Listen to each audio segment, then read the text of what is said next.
What it do, what it do. It's Friday night. How we all doing, people? This is the last live stream I will be doing from the UK for a considerable amount of time. I think I've got too much lighting on my face. You can't be this ugly and have that much lighting, but I think once you've got over the jump scare, you'll be fine. How we all doing? I was unaware that the UFC card was in Abu Dhabi, so I might actually get to watch it before I leave. I'll be at the airport for most of it, so perfect. This is the only card I haven't thrown up any parlays on yet. I probably will, but there's nothing really majorly jumping out at me. From what I can see from the fights, it's looking like it's going to be a very favorite heavy one by the looks of things. So I don't know if there's a lot of like sneaky value. I'm one of those guys who likes to get in on a cheeky underdog. How you doing? How you doing, B1? What's good, man? How you doing, fat cats? Hi, ladies. Are there ladies here? Good question. Not at the moment, but they may turn up. Stranger things have happened. How you doing, Mohammed? What's good, man? I'm all right, man. I'm all right. I haven't packed yet, which might be a mistake, but I don't usually leave things late, but I mean, I've got the basics put away. How you doing, Autist, my guy? What is up? I was planning on doing a panel this evening. I know Bodak's going to turn up at one point. Giuliano said he was going to turn up. He's an unreliable little fucking Italian cunt, or faux Italian cunt. Jesse, I don't like Ian, but I despise Islam and I love Anderson Silva. So you'll be going for Ian Garry then. This has got to be the most difficult decision for me because I don't dislike Islam Makhachev as a person, but I really want to see him lose.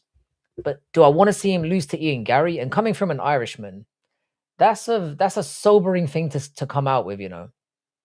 To want to see an Irishman fail. But this guy he makes it impossible to root for him. The only positive thing we could get out of the Ian Garry situation is I do think if he gets the belt, he will be more active. So there is that side to it. I just can't get behind a miserable cuck of a cunt like him. I can't do it. So I'm struggling. But good to see you, Jesse, man. Hope the training's going well. Don't know if you've had any more fights lined up and stuff, but hope you're still out there killing it. It's good to see you back on the channel, man. Always appreciate you. I am cheering for Islam. I really want new goats in the sport. Also, Ian is hard to like. You're wrong about that. Ian is impossible to like. And I used to make jokes in the past about his own family hating him. Apparently, it's true. Apparently, I wasn't reaching. I don't know why I'm surprised by that. But I think I'm going to be... Now, I'm not going to be cheering for Islam. That might be a bit of a stretch for me. And I've got no anti-Muslim sentiment or anything like that. I get what you're saying about the GOAT thing, though. Because if we can find a way to politely move John Jones away from the throne, the only problem with that situation is that John Jones will always claim the undefeated card. And nobody's saying that Habib is the GOAT, you know. But I guess when you put it that way, I mean, now that Ilya's been ruined, Islam might be the only guy we've got left who can take it. Typically, I'm not a fan of the Dagestani fighters. It is so hard to root for Ian Garry, though, man. Yeah, he's a proper little cuck. Do you know how patriotic Irish people are? Seriously. We are an insanely patriotic people. In fact, I've never known anyone in Irish history to go against their own. But here we are. I don't think anyone wants this man to win. Because it kind of sets a scary precedent. If this man wins, it's like simping, cucking, and cringey. He could say he's the pound for pound best fighter in the world if he wins. That's scary. And the guy is everything you shouldn't be as a man. He married an old bitch who's clearly a gold digger. He's got her ex-husband living in the house. He's carrying his name. It's an abomination. He's saying women should rule the world. He's lying about his family. He's lying about being in hard times. We can't have a so-called man like this being proven to be the greatest fighter on the planet right now. We can't have that. So yeah, I think I'm going to be rooting for Islam Makhachev in this one, to be honest. I actually like Islam. It's just his annoying fan base. I'm with you as well, Ribbibic. As a guy, Islam's perfectly palatable. I think those guys are quite funny. You know, they've got the banter. Like the hot tub stuff's a little bit weird, but who am I to judge? Just because you got men in a hot tub doesn't mean they're necessarily giving each other reach arounds. Ireland's fall off needs to be studied. I remember I used to go there as a kid. It was such a beautiful place to live.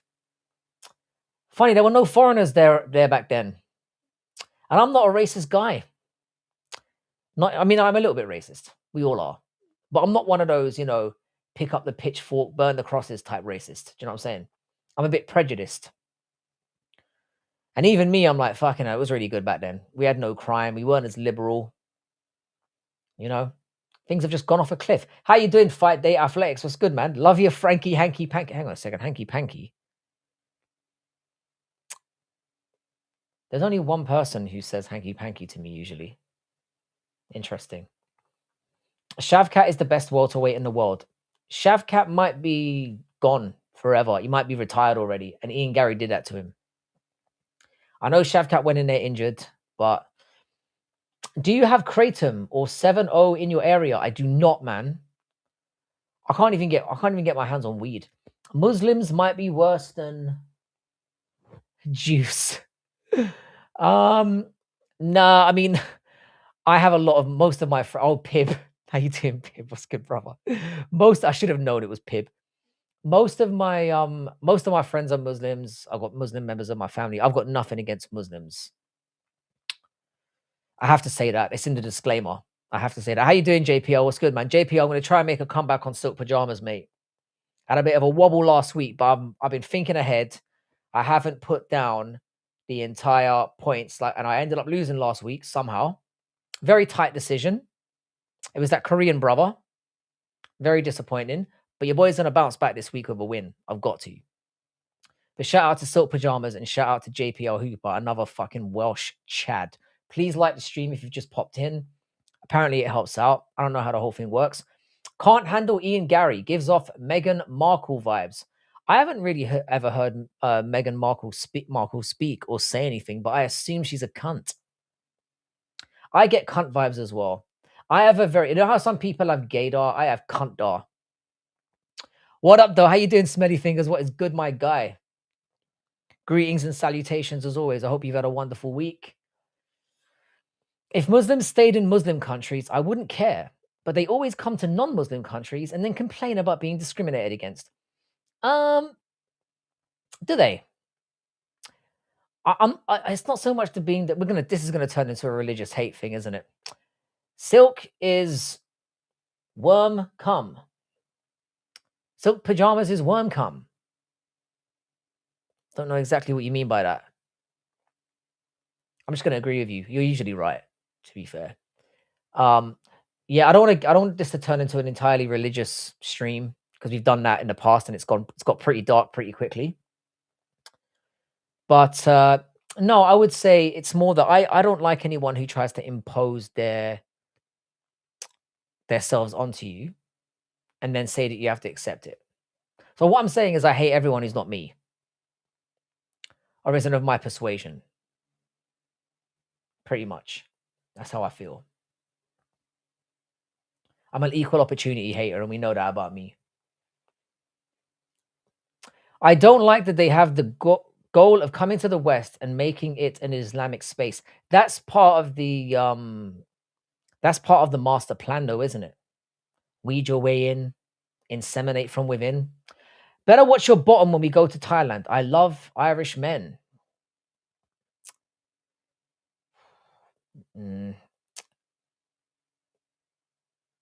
I really don't know how to respond to that. I dare you to try. Do they even have Latinas in Ireland? No, man, we don't have any of the good races in Ireland. We've only got the bad ones. We only let the shit ones in. Jesse, Indians and Pakistanis go to your countries who welcome them wholeheartedly. Some of them happen to be Muslims, for sure. For sure. I've said this multiple times on this channel. Yeah, you can't really group Muslims together. You can't. Because there's many different types. You just got to deal with individuals. That's it. Be Muslim in a Muslim country, and I'll be a Christian in a Christian country. That I'm just reading out the chat. This is not a view that I necessarily have. I don't think there's anything wrong with mixing. I think there's a lot that we can learn from each other. Just you do your thing, and I'll respect you. I'll do my thing. You respect me. Francisco Franco, how you doing, Caravaggio? Silk is made from silkworm thread. Oh, you're right. It's literal worm cum. I got you. I'm gonna get you drugged up and drunk and take it. This really must be Gio. I forgot his name for a second. I was just gonna say Geo. How you doing, Higher Observer? What's good, man? I don't want Indians either. There does seem to be a very anti-Indian campaign worldwide at the moment. It's funny that the Chinese don't get as much slack, and they're pretty much everywhere. But how you doing, Higher Observer? What's good, man? I'm trying to think of a decent parlay to slap on tomorrow, and I've got to admit I'm struggling. The only underdog that I like the look of is Davis, because I think he's really skilled, but I don't trust him. I think he might be a cheater. Did DDP win us all a pass? 1,000,000%. When a white man became the king of Africa, now the pass is open to all of us. We can now say it without discrimination. How you doing, Ash? What's good, bro? What is good? No, I was saying there's like an anti-Indian sentiment across the whole world. It's crazy. I was more pointing out to the fact that, Chinese people tend to congregate and move into different areas, but they don't get the same shit. Yo, this twink is knowledgeable. Thank you, man. Not a twink. I'm more of a bear. Nah, I'm neither of those things. This whole "you're gay" narrative is never going to go away. But shout out to you, Florida Weed. Why don't you ask me? I'm a professional gambler with 200K viewers, yeah? 200K subscribers. Yeah, we know. Bro, Ian needs to lose. I hate him more than I hate Makachev. I think this is going to be a popular opinion. I think everyone hates Ian Garry more than Makachev. I don't even hate Makachev. I kind of just want to see him lose. But Mohammed made a really good point earlier. He said Makachev might be the only person in the immediate future that we could potentially crown as the GOAT of the sport. And I don't want John Jones in that conversation anymore.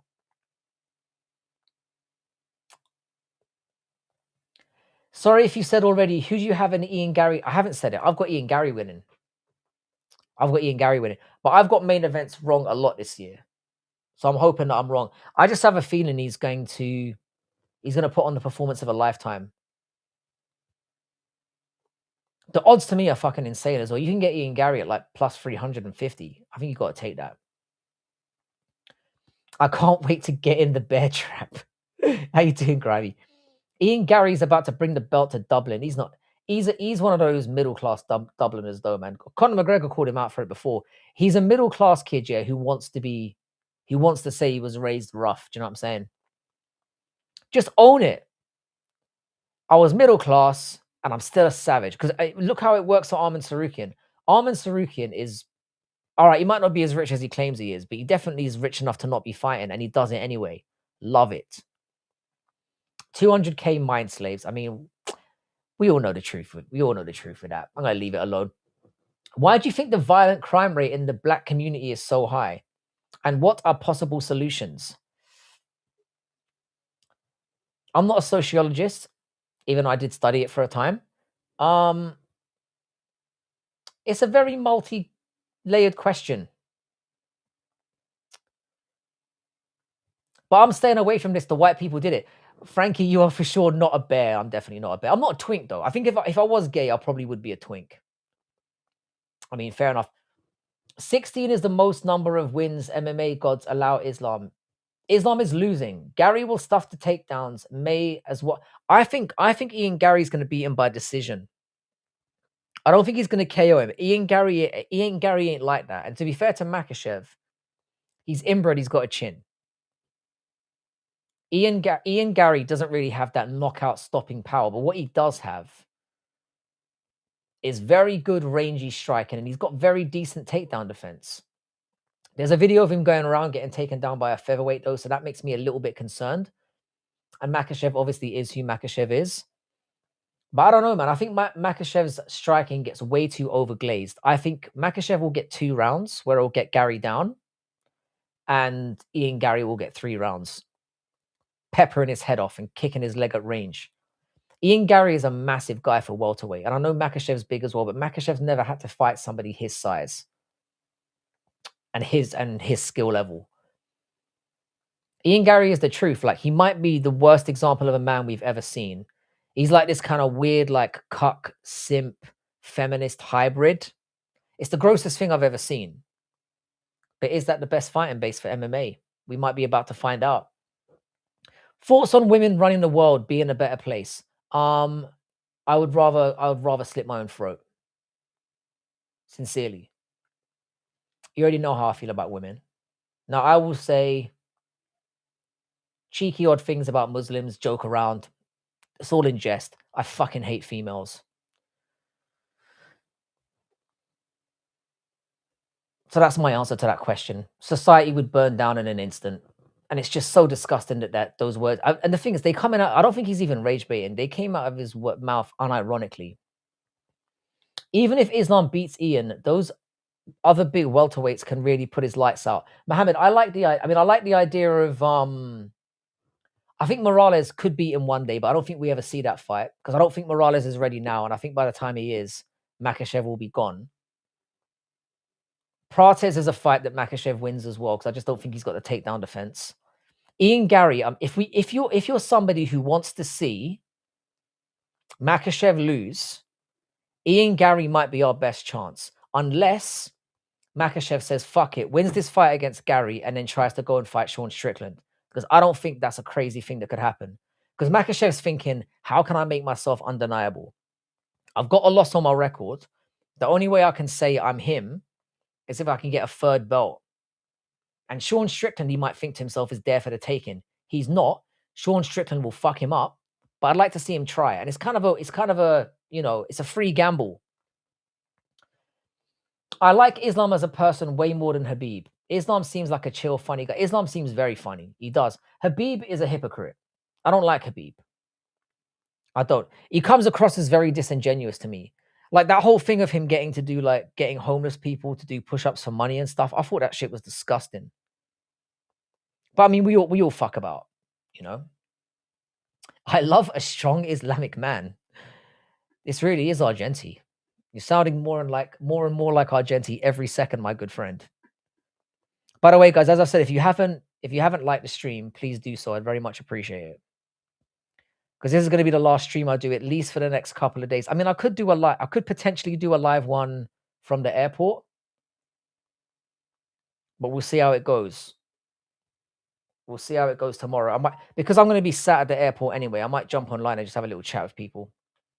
Fondle that like button. That's what I'm saying. Molest that like button. I'm using all the keywords that YouTube likes. Molest. Diddler. Islam has a sense of humor, doesn't take himself too seriously. No, he does. He's very likable. He genuinely is. I've got nothing against Islam. It's more from a competitive standpoint to me. The reason why I want Islam Makhachev off the belt is because I don't feel like he's active enough. And I'm not even hating on him because it's like, I wouldn't be that active too.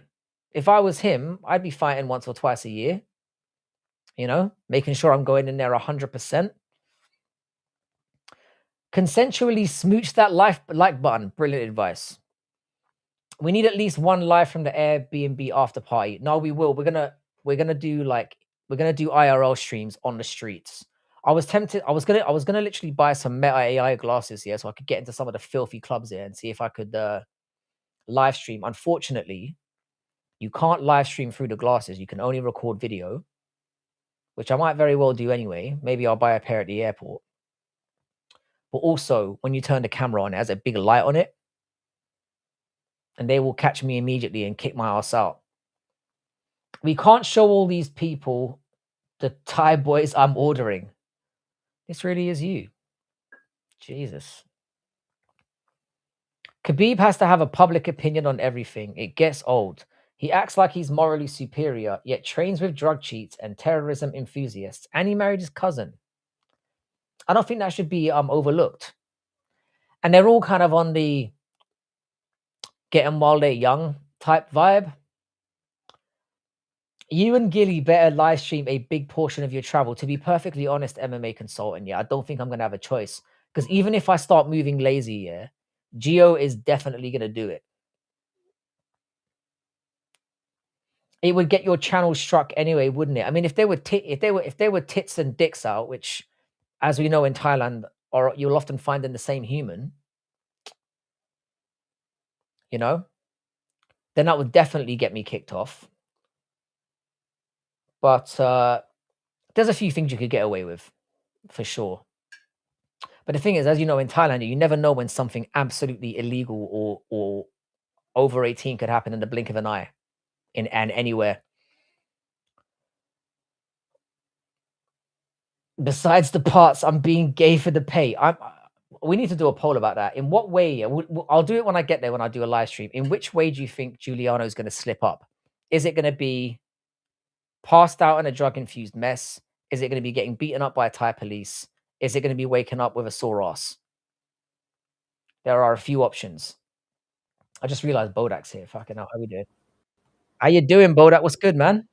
I've been waiting there for 10 minutes. Right, How dare you leave me hanging? I've got the key element to this. Get the old headphone. Oh, shit. Can you hear me? You can't hear me. I can hear you. You can.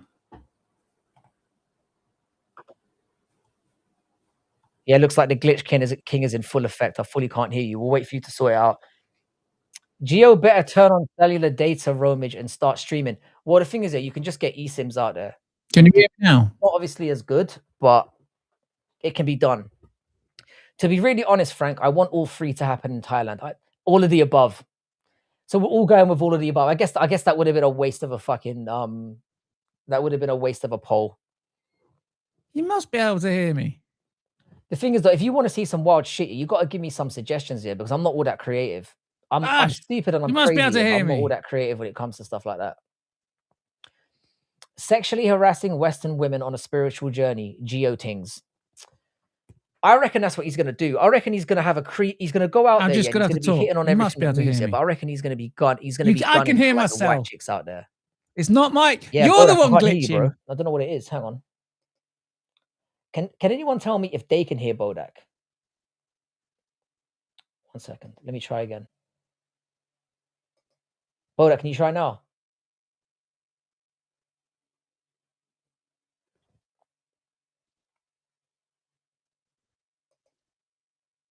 I can't hear Bodak at all. And the thing is, other people I'm hearing, so... They could hear me. No, I got you now. How you doing? Hello. There we are. How you doing, brother? It wasn't me glitching this time. God damn. It was me. It was me, apparently. Yeah, it was. Leaving me hanging for 10 minutes. Where's Gio? Gio? I'll call him Gio. Where's Gio? Is he flaking out? I'm assuming he's flaked. He's probably passed out. Because I messaged him earlier and he hasn't responded. So that's two no shows out of 3. But you might turn up later. Wow, that is shocking form. Do you think? I'm predicting he doesn't show up on your holiday. You reckon? Well, mate, to be honest, I could go either way, as in caring. Well, when you were talking about it when he was on the last panel, someone asked him about his flights, and he didn't just rattle it off. He was coming up with some really convoluted story. I was like, oh, he hasn't booked his flights. It made me think. The thing is, when he said Cathay Pacific, I was like, you might be telling the truth. But him flying into Hong Kong first is a little bit of a strange route. Is it even a route? I think you can do it. It's a bit bizarre though. I mean, I don't know enough to know for sure. Here's the thing: if he doesn't turn up, he doesn't turn up, innit? That's on him. Fair enough. Be a shame. I mean, it would be a shame because I think there's some opportunities here. Yeah. Where would you take him? Are you going to show him around because you've got the experience, right? The thing is, yeah, like I'm quite experienced out there, but there's another guy out there who lives there, he knows every dark little crevice. So my plan basically is to hook those two up. Okay. Because my mate out there, he retired at 32. He's an architect, and he was just like he went there on holiday and just never came back. Jesus, retiring at 32. Yeah. God damn, that's a dream, isn't it? It's a dream, mate. Yeah. What do you reckon? How long do you think it will take him to get robbed by a ladyboy? First night. First night. I'm going first night. I don't think, because the thing is, yeah, I said this to him on the last live stream, yeah, you can get away with certain behaviors in America, yeah, or even other European countries. There, there's no protection. Yeah, I had a mate who went out there really naive. He went out there like packed full of gadgets and stuff.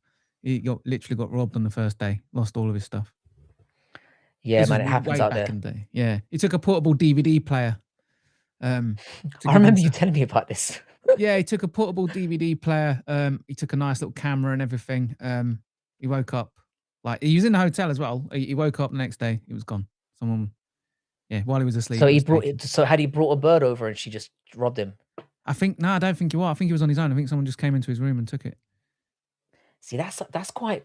You must have been staying somewhere real shitty then, because the security in those hotels is actually quite good.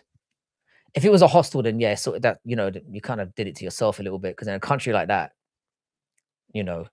Yeah, he lost everything. He lost his passport while he was out there as well. He got stuck. Yeah, he had to go to an embassy and get a replacement passport and shit. It's pretty bad. God. But yeah, you got. I mean, I haven't had it that bad. I got robbed the second time I was out there by a woman. I was telling this on the last live stream, but it wasn't as bad as like passport, couldn't get home, that kind of stuff. It was more just like, damn. But getting robbed while you're in your bed. Yeah, you travel light. Yeah. Just take what you need. And don't travel with anything that you're not willing to lose, kind of thing. You know, like if you go with that mentality of, I could lose all this stuff here and you'll be all right. Yeah. I've never gone that direction myself. Every time I've left Europe, I've always gone to Latin American countries. But same rules there. Shady as fuck. Yeah. Mexico and Argentina. What is it about us white guys here? We just like getting drawn over to, I'm just can't confirm whether you're white or not. I'm not sure if that's out there or not. Yeah, it is. We just seem to have like a penchant for turning up to the most dangerous, fucked up places. I don't get it. It's because Europe's so soft. It adds a bit of spice, doesn't it? You get better stories. It's nice. The thing is, though, I've been to dangerous places, but you don't feel like you're in danger. You know they're dangerous. You know there's danger around you, but I've never really felt in danger. Not like physical harm. I felt in danger being robbed in places, but never actually like someone's gonna straight up murder me or anything. I've never felt that either. I felt more like that when I used to go out in the UK than there. I mean, there it's more like it's more like slyly getting robbed. Do you know what I mean? It's not like they do it to your face. It's more like you said, your friend sleeping in the middle of the night and gets creeped on. Yeah, they don't come up to you with like a knife or whatever and go, give me your shit or anything like that. It's more sort of, you're getting a lap dance and then suddenly your money's been slipped out of your pocket. You don't know what's going on. You're drunk. Yeah. The worst that's happened to me is I got pickpocketed in Spain. That's it. Other than that, I've been all right when I've traveled.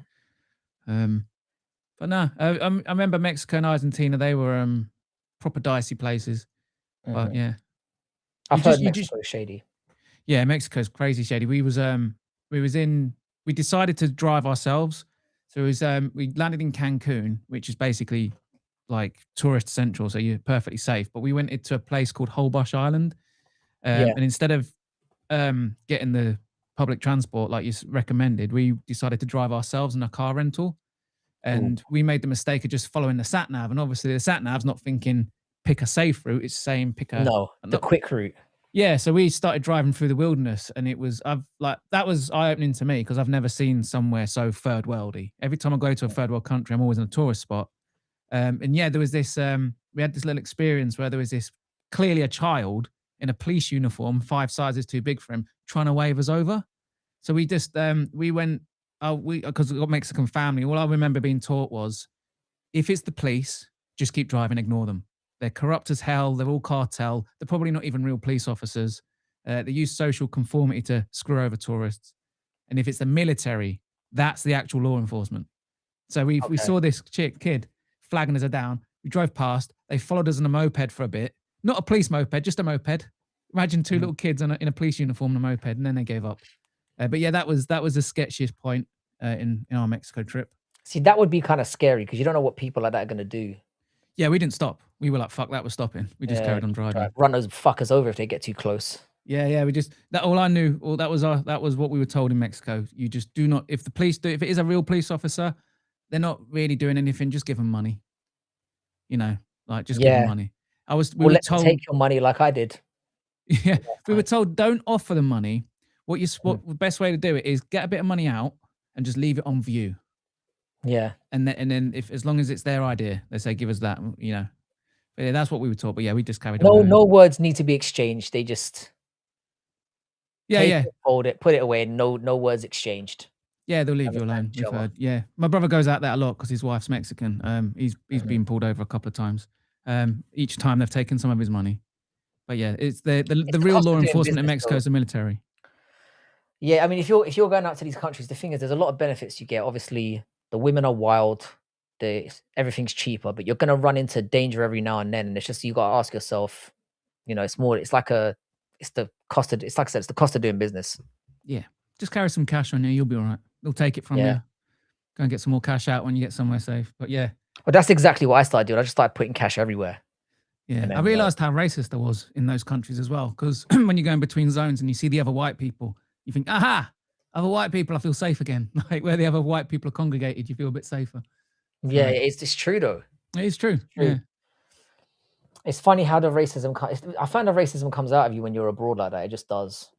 Oh yeah. It's like I don't know. But I've never encountered a problem like that in Thailand. Like I said, there's never been like physical aggression. I've never had like a knife pulled on me or been like physically attacked or anything. Whenever I've been robbed, it's always been covert stuff. Yeah. Like I said, fun robbing. You know, getting my balls tickled while my pockets get emptied. I can go for that. Yeah. And that's not a regret. As long as you get a little something out of the exchange. Oh, 100%. Yeah. That's a fair exchange.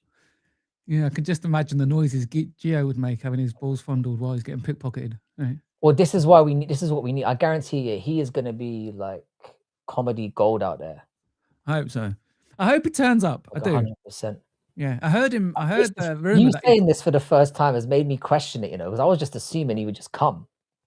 I've just noticed with Gio that sometimes you can catch him out in some bullshit, and liars tend to overindulge when they're trying to explain. They don't just give you a straightforward answer. When he was talking about his flights, the merry-go-round he was going around in, I was like, I smelt the bullshit straight away. But I also heard that on stream he proved he sat on $2 million. Apparently he sat on $2 million or something. He proved it on stream. Did he? Yeah, he was like showing off his financials and like. But the thing is that doesn't lean again. This isn't going to be a geo bashing stream. We kind of do that naturally anyway. Yeah. But it doesn't direct away from the nepo baby argument, does it? No. I mean, no one's arguing that he's like. No one's saying he's broke. It's just more like, how did you get the money if you do have it? Yeah, that's what our question. And then there's embellishments along the way. It's like with him. There's a line of truth that goes through everything he says, but then off those lines of truth come complete bollocks, really. Yeah. It's a shame he's not here. Fucking arsehole. It's a shame he's not here. I would have liked to have questioned him about this, but he's probably listening right now thinking, fuck this, I'm not gonna be double teamed by these two Brits again. He does have a habit of getting bullied, doesn't he, when he jumps on? No, it's usually me and Brutally that bully the fuck out of him. Yeah. But I think love it how like I'm making all these troll games. I'm just using Gilly as like the test subject. Yeah. He really thinks I hate him, but I really don't. He's my favorite subject. It's not even a hate thing. It's, you know what it is? It's because he can take it. Yeah, he brings it on himself. And he kind of asks for it as well a little bit. Yeah, he does. You know. Yeah, it's gonna be interesting. Yeah, I want to do some vibe coding while I'm on stream on Sunday, hopefully. I want to try and build a first-person shooter. A little first-person shooter, but we're going to make it Gillies that you shoot. I'm just going to roll with it. I'm just going to make all these troll games. Yeah. So these new models, man, they can pump out some pretty good stuff really quickly. I was like, you no longer have to spend a few weeks building shit. You can literally just get it done in a couple of prompts, and like half an hour later, you've got something that works. It's obviously rudimentary, but yeah, we're going to do a bit of that. See how it goes. Oh, it sounds good. Sounds like a lot of fun. I'll be comfortably over there by that time, so I'll be able to tune in and see how it goes. Nice. Yeah. Are you going to join my fantasy football league? I will, yeah. Yeah. Nice. What are you doing it on? Are you doing it on Sun or the other one, FPL? Yeah, FPL. I've never done FPL. Yeah, it's a bit more simple. It's strictly just Premier League games as well, isn't it? Yeah. I think it's just more access. It's one that I'm always on anyway. I'm I've got a couple of leagues that I join every year with friends and family. I think it's a little bit. It's more accessible for the Americans if they want to get involved. Yeah, I'll give it a go. Yeah, it's good. You pick your team. You get 100 mil. You have to pick your players plus 5 subs. Okay. And you can only have 3 players from one club. Maybe you can explain this to me. So with the subs thing, can you change them out every week? Yeah, that's the whole point. So like if you've got a player who's injured, but you haven't got the money or funds to transfer it out wherever you... No, but I mean, can you change the subs to different subs, if that makes sense? Yeah, you have to lock your team in each match day. Okay. So you can pick 5 completely different subs every week, yeah? No, you got your squad. You have to. So each week you get 1 transfer. If you don't use it, they build up. Oh, so what you're saying is you pick 15 or whatever, or 15, 16. Yeah. And then those 5 are locked in, and then you can sub them in and out when you want. Yeah, I think so. The theory is you've got your squad, but if some of your players are coming up, like if they're going to be playing City, you're not expecting them to pick up many points against City, so you can switch them out for the next match. Yeah, it seems very rudimentary compared to Sundry. I quite like Sundry team. If you haven't played that one, you should give it a go. It's way more complex, and there's a lot more games. Yeah. That's why I avoided everything, it for like the cups, the league, the Champions League, the Europe, everything. Yeah, that's why I went with a more simple one, just for the sake of the stream. I will give the someone a go if someone's got a league. It's just that everyone who invites me to a fantasy league, it's always on the FPL, not the Sun. Well, we have our league is all money based, so I think it's 50 quid to it might be 100. It's either 50 quid or 100 quid to enter. I'm not sure. Ooh. But you pay it at the top. So there's like 20 people in the league, and then the top 3 get paid out. Oh, nice. Yeah, I'm just offering a prize for mine. Whoever wins, I'm going to try and get a teddy bear to them, a little Bodak teddy bear. Oh, nice. Yeah, I haven't found someone to make it for me yet, but yeah, I got a year to figure it out. Should be easy enough to do. Yeah, you got these plushie companies and stuff that you can just send your designs to, and they'll make you one. But you have to buy like bulk. You have to sort of have a minimum order. But it doesn't have all the dreadlocks and the hat. I want like a provider that will do all the dreadlocks and hat. See, that would be tricky as well, though, isn't it? Because even making your prototype was tough. I mean, obviously, I had it with me here for like a year. Yeah. I've still collectively had it longer than you've had. Yeah, you have. And it looked. I could just make it myself. Tricky. Yeah, it looks tricky. It looked like a lot had to go into making it, don't you know? Mate, each dreadlock took me about 20 minutes to make. I spent an entire day making dreadlocks. Yeah, it looked that way. Yeah, I'll figure it out. It's a unique fucking master. I mean, yeah, I am proud of it. I am planning to use it. I'm gonna well, obviously not at the minute because I mean we've got another heat wave coming. But when the weather cools down, I want to head out and do like man on the streets, but in the whole Bodak outfit, and the suit and everything. You do that in winter, you'll be laughing, mate. Yeah, because I've been nice and cozy and warm. Nice and cozy, yeah. Whereas everyone will be freezing their bollocks off. Yeah, I've got the kit now. I've got one of those little DJI mobile cameras that all the auditors use. Really nice little camera. I would recommend you get one as well, actually, if you want to take it on holiday with you. It doubles up as a webcam. And it'll be too late today because I'm going tomorrow, innit? Oh shit, yeah. But I was gonna get like camera glasses and everything as well. Just try and go the whole hog and see if I could be real sneaky about it. But yes, I heard you talking about it earlier. You can route them. So so they have obviously that little light that comes on when it's recording. That's like a regulation thing. That's like a I know, yeah. So you can route them, which it should be really. Yeah, of course, yeah. People should know if they're being recorded, but if you want to be sneaky about it, you can route them and actually disable it. I've heard that they are shutting the glasses down though when people do that. Like they're shutting the camera down permanently. There's ways of getting around it, I suppose. Yeah, there always is. Yeah. Plus, you can always just revert it back. It's just a firmware. Yeah. When you'd know how to do that better than I would. I wouldn't have the first clue. Yeah, it's the first thing I do every time I get a new device is root it because you can get rid of all the junk and shite off your phone and that. Mm-hmm. But I am going to go down like the I bought some AI. Well, I've got on a Kickstarter with some AI glasses. I'm going to try them out. Nice. Because I've noticed I'm using AI on my phone a lot more now. Yeah. Just for like, especially in my job where I have to write letters and stuff to students and all that kind of stuff, and I find I'm using AI a lot. So I figure I just might as well. Mate, I haven't composed an email for myself in about a year. It's not worth. I mean, I write a pretty damn good email, and I mean my command of English is pretty good. But like, why do it myself when I can type in a couple of commands and then just boom? Yeah. That's what I do. So much easier. My entire job's just AI now. AI does everything. I just sit there, just copying and pasting shit between different windows. It's a fucking joke, mate. It's taken over the world. But obviously, you need to know. I still think it's at the point where you kind of need to be very. There's two things really. You need to be very careful with the prompts that you're using. So you still need to have some kind of brain in your nut in order to use it properly. Yeah, yeah. And obviously, when you get the results, you need to know how to read through it and filter it, so you know whether it's right or wrong. Yeah, I think So it's the not way I look at it Mong is using it and getting away with it. Yeah, the way I look at it is AI is replacing the skills of people, but it's not replacing the experience.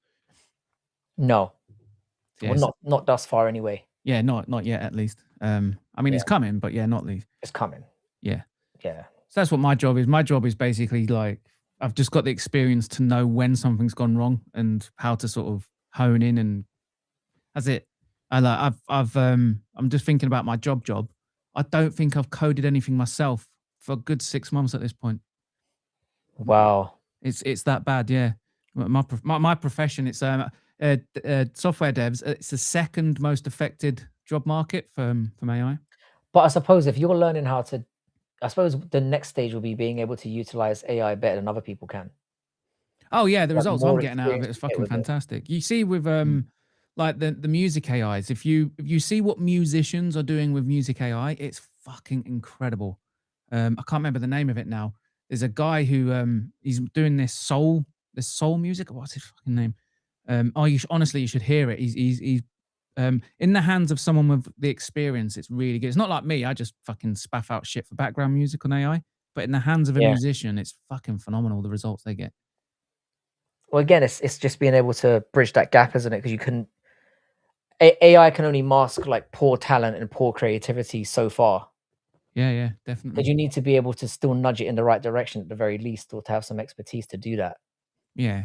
And you see what people are doing, like people who are genuinely funny, just hilarious people. When you see what they do with AI videos and the fucking shit they come out with, it's so. Because what you're doing is just you're cutting out the length it takes to make stuff. But that's the problem that we've got, is we've got a lot of slop out there now. So this is why YouTube to me is becoming like kind of unwatchable. Now I used to go to YouTube for everything. I could just sit there all day scrolling through stuff.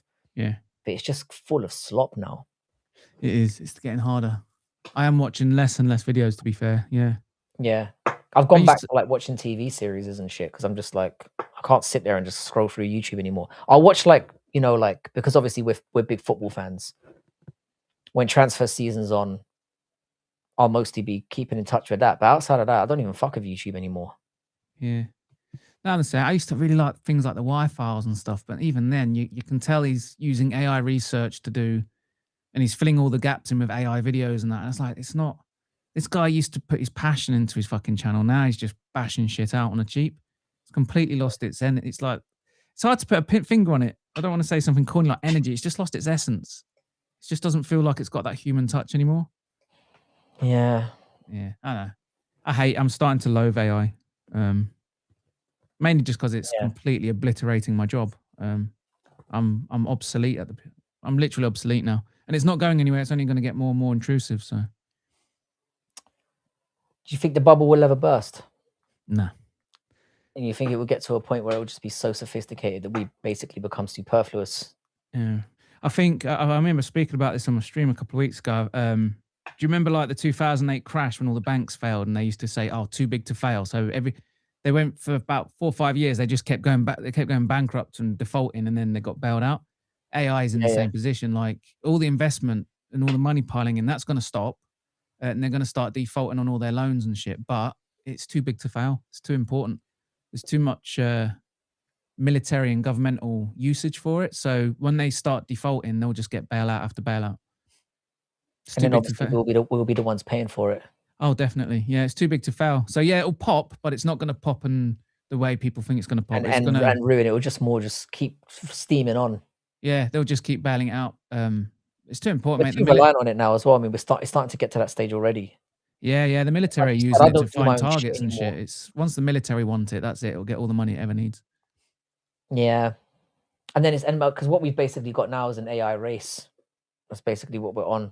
Yeah, pretty much. It's going to lead to another fucking worldwide catastrophe, probably, not to be the harbinger of doom, but. Oh yeah, we're definitely heading into a new war. I'll tell you what I do watch on YouTube a lot. I watch a lot of the Ukraine war stuff. Do you? Yeah, because I forgot that was still going on because I'm just an ignorant fuck who doesn't care. Do you know what I mean? Mate, war is fucking terrifying. Like, if you remember when we went to Afghan and stuff, well, we managed to fight the Afghan war for nearly 20 years, and I think we only lost about 20 soldiers. And most of those, not 20 soldiers, about 600, sorry. We only lost about 600 soldiers. Oh, that's what? Yeah. Do you like how I didn't question it? yeah. So it's more like 600. Went, right. But most of those deaths were caused by that IDEs. Sounds a bit low, but fair enough. So yeah, really love my country, just lie about it. But yeah, most of those casualties were from IDEs, not actual battles and gunfights. And when you look at the Ukraine war, basically the IDEs fly at you now. And it's like, yeah, they're ripping each other to fucking pieces. You can't do anything. You can't take tanks in because they get ripped apart with drones. You can't like go in with like full platoons because as soon as you group up, the drones come in. So they're literally fighting battles with little groups of two, with pairs and trios spread out over like a mile because as soon as you get anywhere close to each other, the drones just swarm you. That's it. It's that they're literally just two groups of people throwing drones at each other, like explosive drones at each other. It's fucking terrifying. And once the drones have found you, you can't escape because there'll be 20 drones in the sky and they're all looking at you. You got those surveillance drones. Once they find you, they will just constantly launch you. You can't escape them. You can't outrun them. They know where you are and there's nothing you can do about it. And then the follow-up drones that actually kill you, they're coming. And it's inevitable. Once they've spot you, you're dead. That's how scary war is now. There's no escape. But the thing is, it's like with everything else, though. We learn to adjust, though, don't we? Yeah. I mean, but that's why it's like as the ability to attack gets, more sophisticated, so does our ability to kind of defend ourselves and evade. Do you know what I'm saying? Yeah, but they're desperate to try and provoke a war, Russia. But I'm telling you, we're not ready. We went. NATO forces were really arrogant and went up.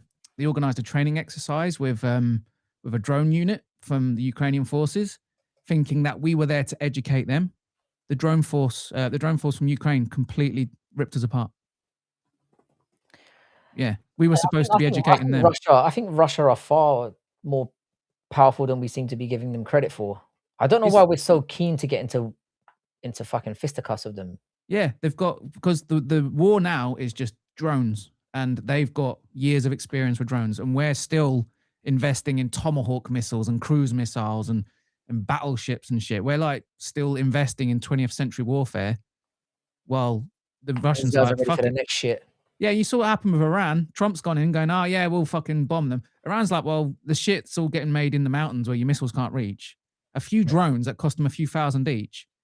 It's completely like, mate, it's completely embarrassed America. They lost control of the Strait of Hormuz. What can you do? Because they can pump out these drones that only cost $1,000 or so quid each, while you want your Tomahawk missiles that cost millions each. You can't outpace that. They're like Iran and Russia and that they're fighting the new war, and we are not ready for it, mate. It's fucking terrifying. But yeah, that's why I watch it, because it's like we're woefully underprepared. Yeah. So we need to basically shut the fuck up and be humble. Yeah. we shut the fuck up. I'm saying another. But this is why I've always maintained we've had this conversation about like superpowers and stuff. This is why I think China are so well positioned, because they're doing some sneaky shit in the background as well. Oh yeah, because they're in bed with the Russians, and the Russians are like, this is how war is now, and the Chinese are going all in on drones and stuff. Like they're buying like I think that's one nation you don't want to fuck with. Yeah, their military formations are filling up with drone brigades, copying Russia and Ukraine's sort of model. And they're going balls in with the Navy, of course. But yeah, when they go for Taiwan, mate, they're going to do it with drones. They're not going to. And that is coming. Taiwan is going to be Russia's Ukraine, basically. Yeah. So they've got their porcupine strategy in Taiwan, but they're expecting a wave of human soldiers to come landing on the beach. They're not. It's going to be a wave of drones. And when the drones are finished clearing it all out, that's when the troops will land. The drones do it all, mate. Yeah. It's a scary thought to think where we're all heading, but that's why I'm planning on going back to China, mate. I'm getting behind a wall. You get behind it. Yeah, I don't know where the fuck I'll go. There'll be somewhere. Someone has to fund it. I mean, like Switzerland will be neutral. Fine. I'll go move to Switzerland. Yeah, Switzerland will be all right. You just got to move wherever the banks are. Whoever's funding these wars, go live where they are, and you should be all right. Yeah. Yeah, I'm with that. I mean, I'm like I said, I'm only planning on hanging out here for another 3 or 4 years anyway, but I think by then we're fucked. So I might need to push that date forward a little bit. Yeah, I'm planning to get out of the country as well at some point. I don't want to hit my I've been 50th saying it to birthday you. still living here. Mm. There's I've nothing been here, saying it mate, to man. you. I This do need country's to. suicidal, mate. I don't know what the fuck's going on. Yeah, we're trying to fuck up. But the thing is, we deserve it. Do Do you know what I we? mean? Think about how many centuries we've been getting away with fucking people up the arse. Yeah, that's a good point. Yeah. We need a slap, mate. We've been long overdue a big slap. For a tiny shitty nation who's gone around basically raping and pillaging and taking people's shit, we need a slap that we're not gonna forget. Yeah, but it's permanent though, isn't it? Like we left them alone. Now it's permanent. So you're saying we basically like mugged them off a little bit, but we didn't, do them over completely. But that's probably what's going to be happens. That's probably going to be what happens to us, yeah. Yeah, yeah. The peaceful relinquish of our colonies. That was a mistake. We should have rolled up with the military and said, "Fuck off, you're leaving," and we should have kept the empire, mate. We should have definitely kept the empire. We should have dug our heels in.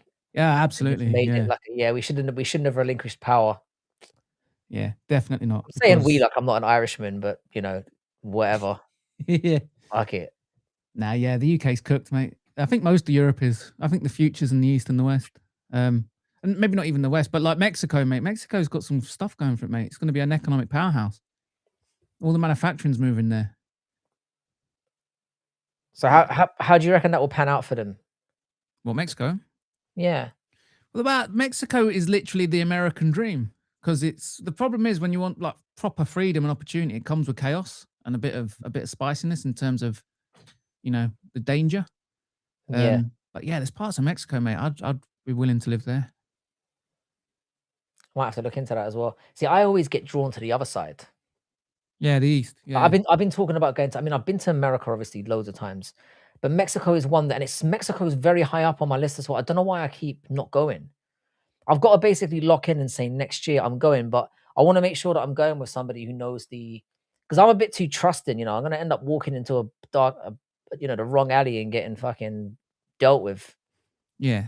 I still haven't been to Mexico City. I keep being told that I have to go and experience Mexico City. I always go to I've been to Tulum, Cancun, and Holbox Island, and Valladolid. I think that's how you pronounce it. That was a nice place. So yeah, it's kind of on that peninsula, sort of the Caribbean part of Mexico.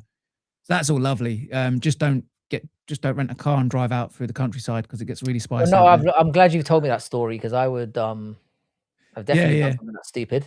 Yeah, we got back and read like the guidelines said tourists should absolutely stick to main highways only. Don't go rural. But you lived through it, so Yeah, but we had a Mexican in the car. The Mexican was like, nope, go. Because my brother was driving. He was going to pull over for that little kid police officer. His wife was like, fucking move. Don't stop. There's an alternate timeline where you're basically roadkill right now. Yeah, there is, yeah. You're in some hole somewhere in Guadalajara. That's the thing about Mexico. You can disappear. Oh, without a doubt. Yeah. Without a doubt. Like this guy that I'm bringing to meet Gio to meet if he turns up, which now I'm very, very much speculating. I'll be honest, you've got me now. I genuinely think you might have a point. Yeah. To be honest. I think you might have nailed it. Yeah, but when you're booking a trip of a lifetime, you know your flights, you know who booked with. You don't need to go around. Yeah, I've got a feeling he's not going. I guess, but this is him though, I don't know, man. He's a bit of a mong, isn't he, really? Yeah, he is. I want to be wrong because I think it'd be great if he goes. And I want to meet him, mate. If he's true to his word and he visits England, mate, I am definitely going to go and take that guy for a drink. Oh, of course you will.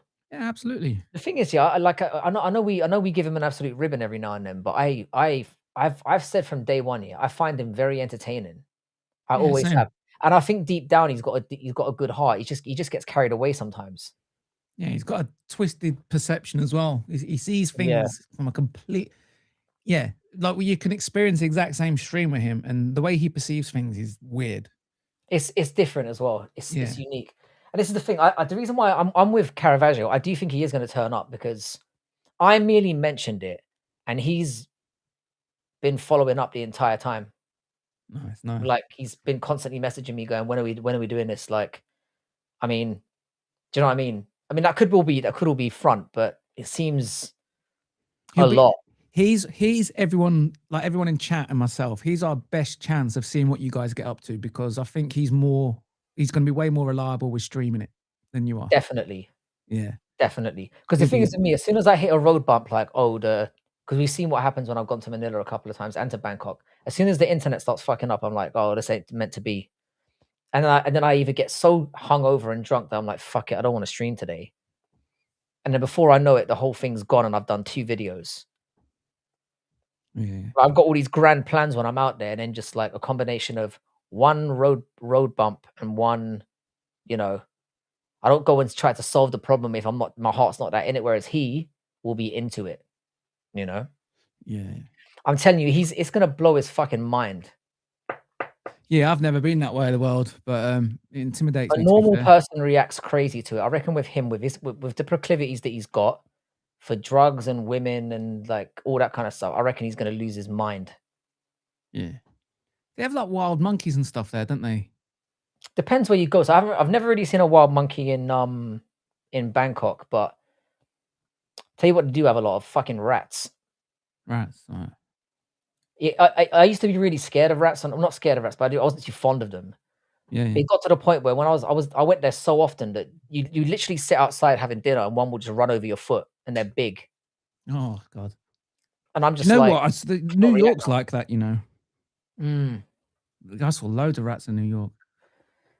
But you learn to just be able to just deal with it. He's a Delta, no American. It's an Asian. That's the thing. That's the part that makes me dubious, because it's like, surely it would be an American airline taking him somewhere, and then an Asian airline taking him somewhere else. But I could be wrong. Yeah. So my experience of that neck of the world is literally just through content and stuff, and it's like you never know what you can trust, because obviously content has a habit of sensationalizing things and focusing on the crazy bits and making it out like the whole thing's like that. But is there a place you can go there where it's peaceful, like, and quiet, or is it really just mental? No, I mean, because the thing is, in Bangkok, there's basically like an epicenter. So like if you're in like Sukhumvit, which is like where it's basically where all like the go-go bars and all those places are. There's not a moment's peace. But if you get yourself a little bit out, you can find areas that are more chilled, but then it's more dangerous because it's less touristy. And the lady boys are really like rampant, like they're everywhere, or is that like a stereotype? Like, that's a stereotype. The thing is that they mostly have like their own places in it. Okay.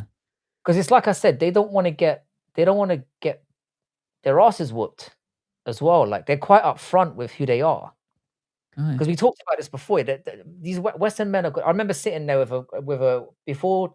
So I've been telling all my boys here, the guys I went to school with, to go to Thailand for years, and they're like, no. And then eventually they booked a holiday to go for all of our 40ths, yeah. And I remember we were at this Chinese restaurant and they were talking about it, yeah. And there was this one guy sat there who was just the biggest mouth fucking twonk. I'd never liked this guy.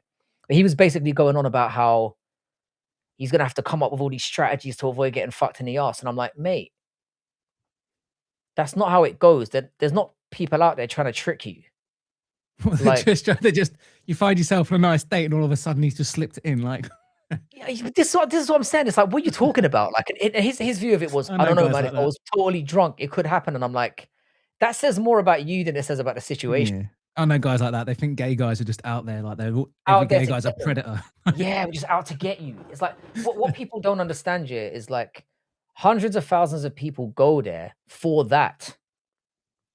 Like maybe they're a little bit like curious and they're like, oh, I'm not gay, but like, you know, if there's tits, it's not gay. You know, the people that think like that. Yeah. Or it's like, if they got tits, it's not really gay, is it? But you know, I think if I met some lady boys out there, I'd get selfies and stuff with them. Well, I mean, the thing is, I'm not saying you don't, because you're friendly to everyone when you're there. It's how you should behave when you're there. But I'm more saying that I've been to ladyboy shows and stuff where they do the cabaret and all that kind of stuff. It's part of the culture. Yeah. But there's this view of like, it's like you said, that people that haven't been there, they have this view of, oh, there's just millions of them out there trying to trick me. And that's how it's portrayed, though, isn't it? Like with people like on content and that. Yeah. It's just not that. I've been there, like I must have been there like 40 times, and I have never been tricked or nearly tricked, or I've never had someone try to trick me. Like never. Okay.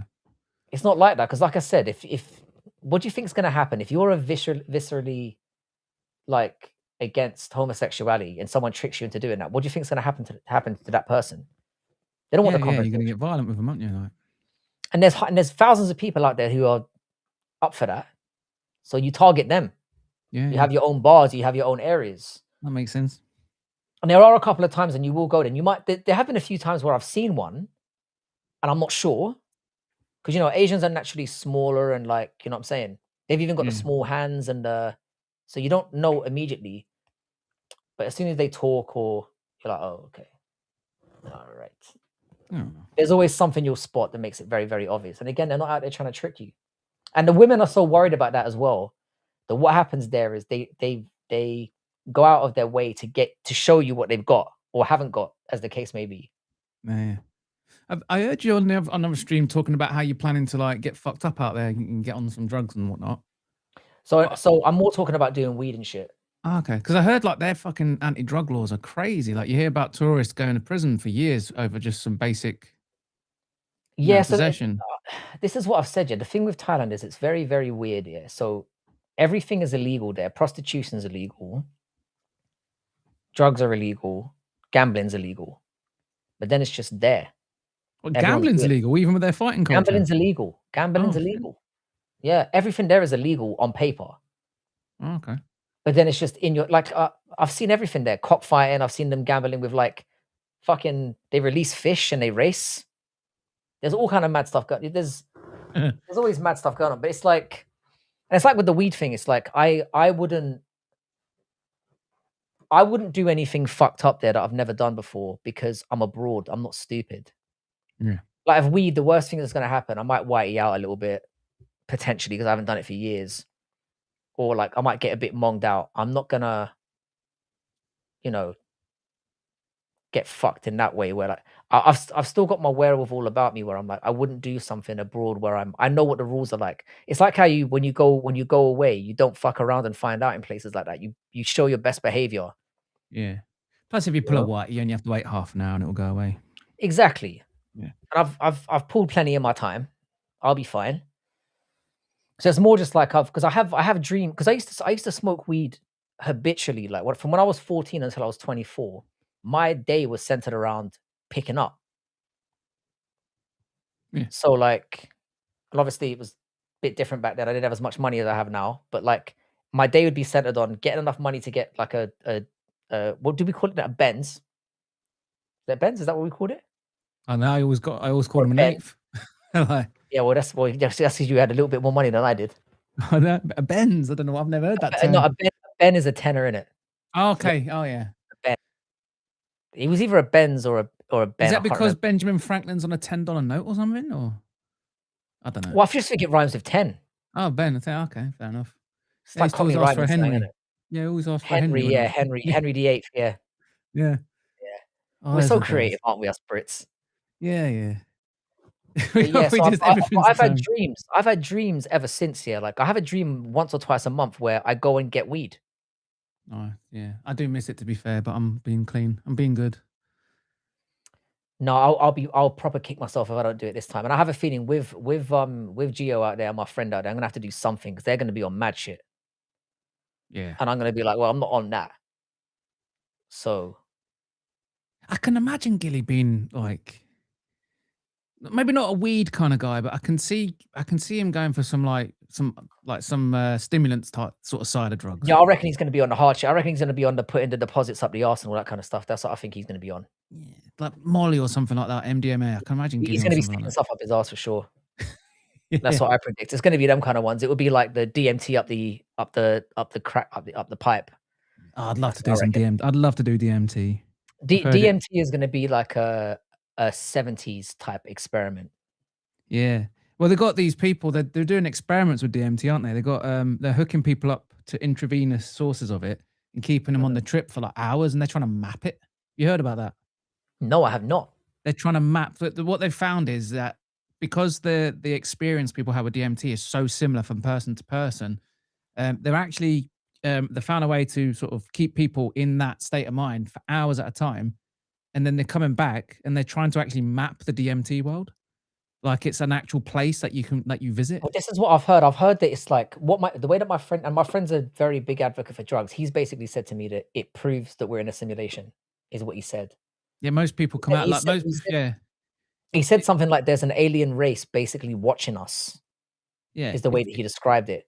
And Yeah. I've heard, he said he's had conversations with different people about it. It's like you said, they're describing the same trip. It's like these long-fingered creatures that are like observing us. Yeah. I've heard So like part of people me is like, I want to know, I want to see that, but then also, do I really? No, I've heard that people who sort of live with sort of existential dread and like fear of dying and stuff like that, they go on DMT trips and it completely absolves them of all of it. They come out of it like at peace with it. Yeah, I think that might be something I might look into, you know, because I've always been curious. I've always been very curious about hallucinogenics because I've heard some mad stories that people have told me, and I'm like, yeah, you know, it's something I want to experience. But the only reason I'm not doing it now is because obviously I've said this before. I've got young kids, and I don't want to be fucking my brain up because you know I've got an obligation. To Yeah, I them. know what you mean. Yeah, that's the same here because I've heard it like it's sort of you know, if you're not at peace with yourself, it can be a bit of a 100%.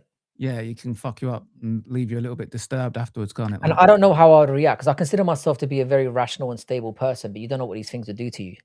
yeah, I've never tried them. I haven't even done mushrooms. I've only ever smoked weed. Neither have I. I've only done weed, and I told you I've been like MDMA bombed for sure, because I had friends that were just on that stuff. They just used to they'd stick stuff in your drink and then just watch the show. Jesus. But I've never willingly done anything. Are you sure they were your friends? Fucking hell. Mate, they're the kind of, like I said, I used to have the kind of friends in university where you fall asleep around the wrong people, you're gonna wake up with a banana up your ass. I've got those kind of people. Oh, fuck me. Just the gayest fuckers like out there. When I was at uni, I lived with my girlfriend. It was just me and her, and my mate. I had an easy ride. Yeah, no, I learned to never sleep around anyone. I'm always the last person to sleep because I just know what can happen. Yeah. When you go like to Thailand and that, are you gonna like go and watch any fighting out there? Yeah, so basically I'm going to see I don't know because I know that you've been in the game for a little while. You've obviously been watching MMA now for well over a year, right? Or was it in January that you started? No, it started. I mean, I've always watched MMA. You've been casually watching it a little bit, but you've been more in it since like about a year, right? Well, yeah, since I started my AI picks, so sort of last summer, yeah. So yeah, I got tickets to see one championship. Oh, nice. Which is Super Lex fighting that night. Who? So he's basically like so there's two big Muay Thai fighters so you've got Rod Tang who fought Mighty Mouse. Okay. And you've got Super Lek who beat Rod Tang. And they're basically like, you know, they're the Manny Pacquiaos of like the MMA world over there. Nice. The one doesn't just do MMA rules, does it not? It does sort of kickboxing as well, doesn't it? Or is that a different thing? So one is basically like a mix. So at one championship they have like entire kickboxing bouts, then they'll have BJJ bouts, they'll have so it's a mixture of everything. It's like single discipline stuff. Yeah, do you know what? I'd prefer the UFC if it was like that. A bit of mix. You know. I think it's much better. I'm amazed that the UFC hasn't tried to adapt it at all because it's like it's entertaining, man. Because you can literally switch off when you're not up for something, and you can come back in when it's something that you're into. Yeah. But then there's that.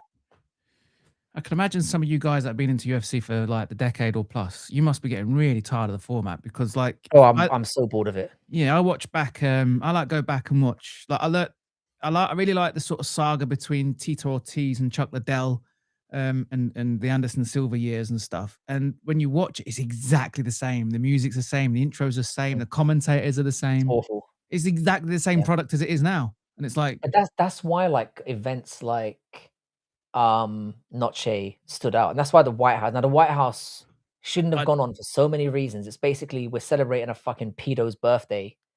Yeah. But the fact that we couldn't boycott it because it was different. It was like holy shit. There's like the backdrop's different, the feed is different.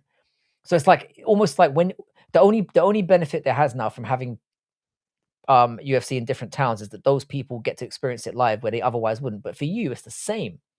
When you get Yeah. UFC Serbia, UFC Dubai, UFC, it's basically, it looks the same. It's just on at different times. That's all. That's the only difference we get. Yeah, the White House card was brilliant. I really enjoyed It was it. amazing. It was amazing. Yeah. It was such a. It's the same thing with Noche. Noche was a visually amazing. Like they need to do more stuff like that, but they don't need to. So why would they? It's a lot of money they have to. I heard they spent tens of millions on that White House card. Yeah.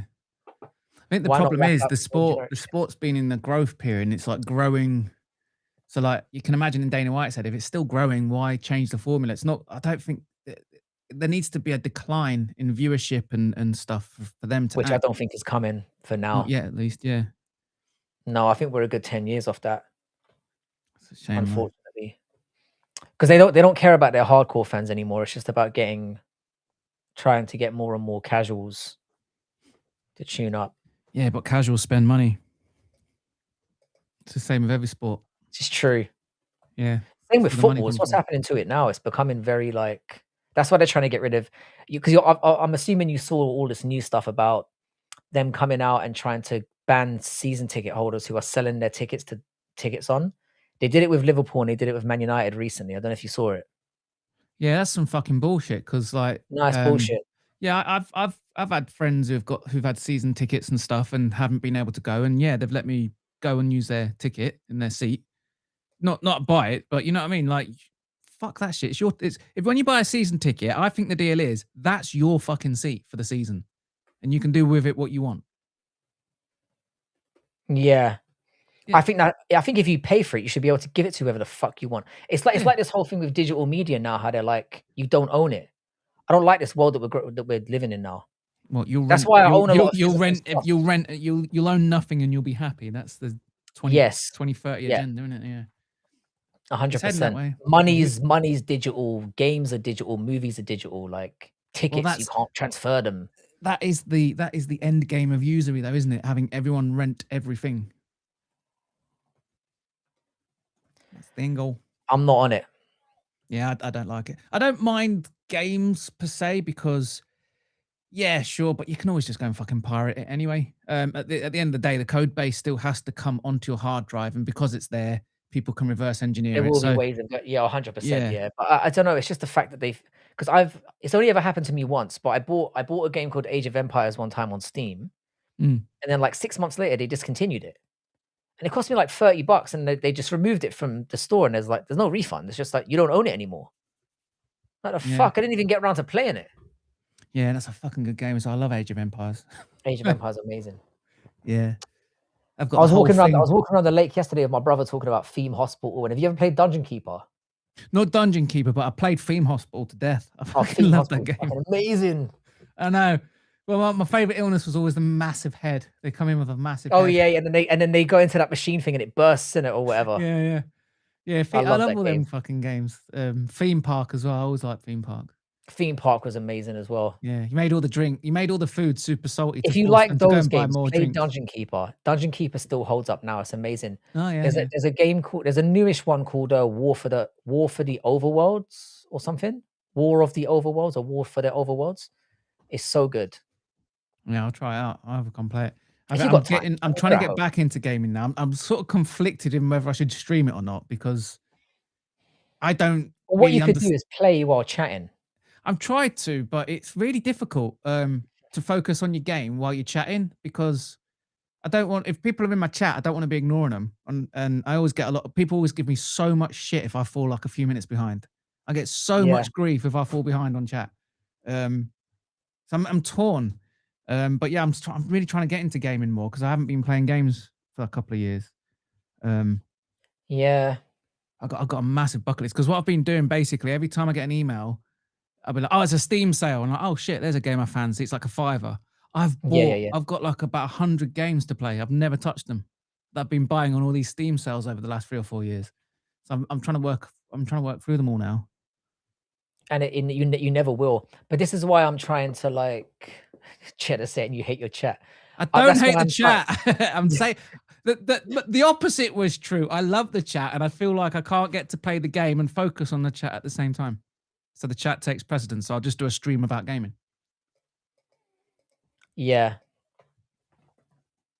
Exactly. The chat is the whole reason we stream. Without a chat, the stream is nothing. Oh, it's dead. The thing is, I've tried in the early days when I used to. I mean, my streams are boring as fuck now, but oh my god, before they were fucking atrocious. It would literally be me and Mikey and Westy, and that was it. And I've got to give Westy so much credit because he kept me in the game. Because he would turn up like every single time I would stream and just talk shit, and it was just Weston's such a good guy to have around. He's a great guy to have around. He's the perfect mod. He's a wrench everywhere. Like whenever I see Weston without a wrench, I always think to myself, what is this fucker doing? Give him his wrench. Yeah, he is the mod of mods. The mod of mods. He's the mod of mods. He gets a lot of shit from people, but I'm sorry. Like even when I have the quietest streams ever, when I go live and no one's expecting it, it's always Weston's there, and it's like, thank fuck Weston's there because now I'm not streaming to zero.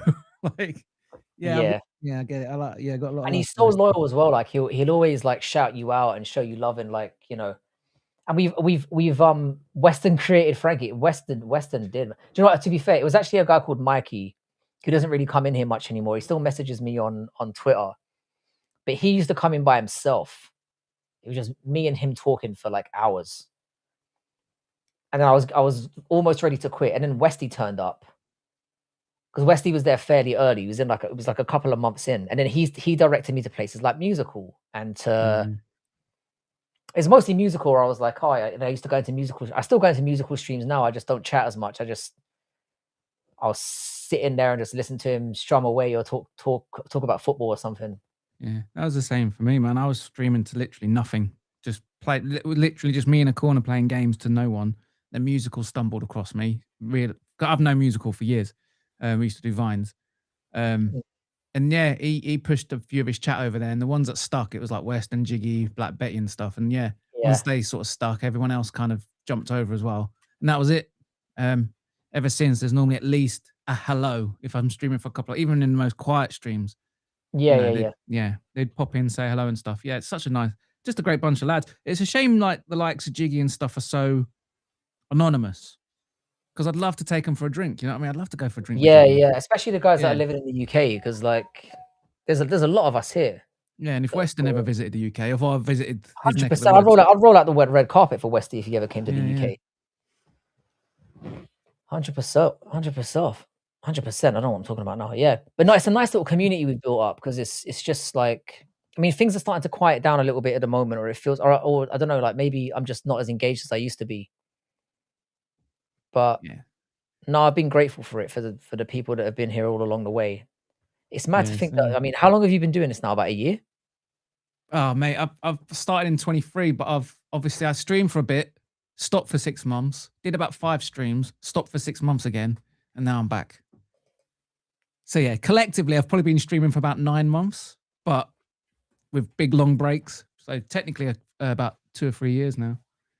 I've just never had that consistency, because I see like you and Musical and that, like getting your sort of 1,000+ followers.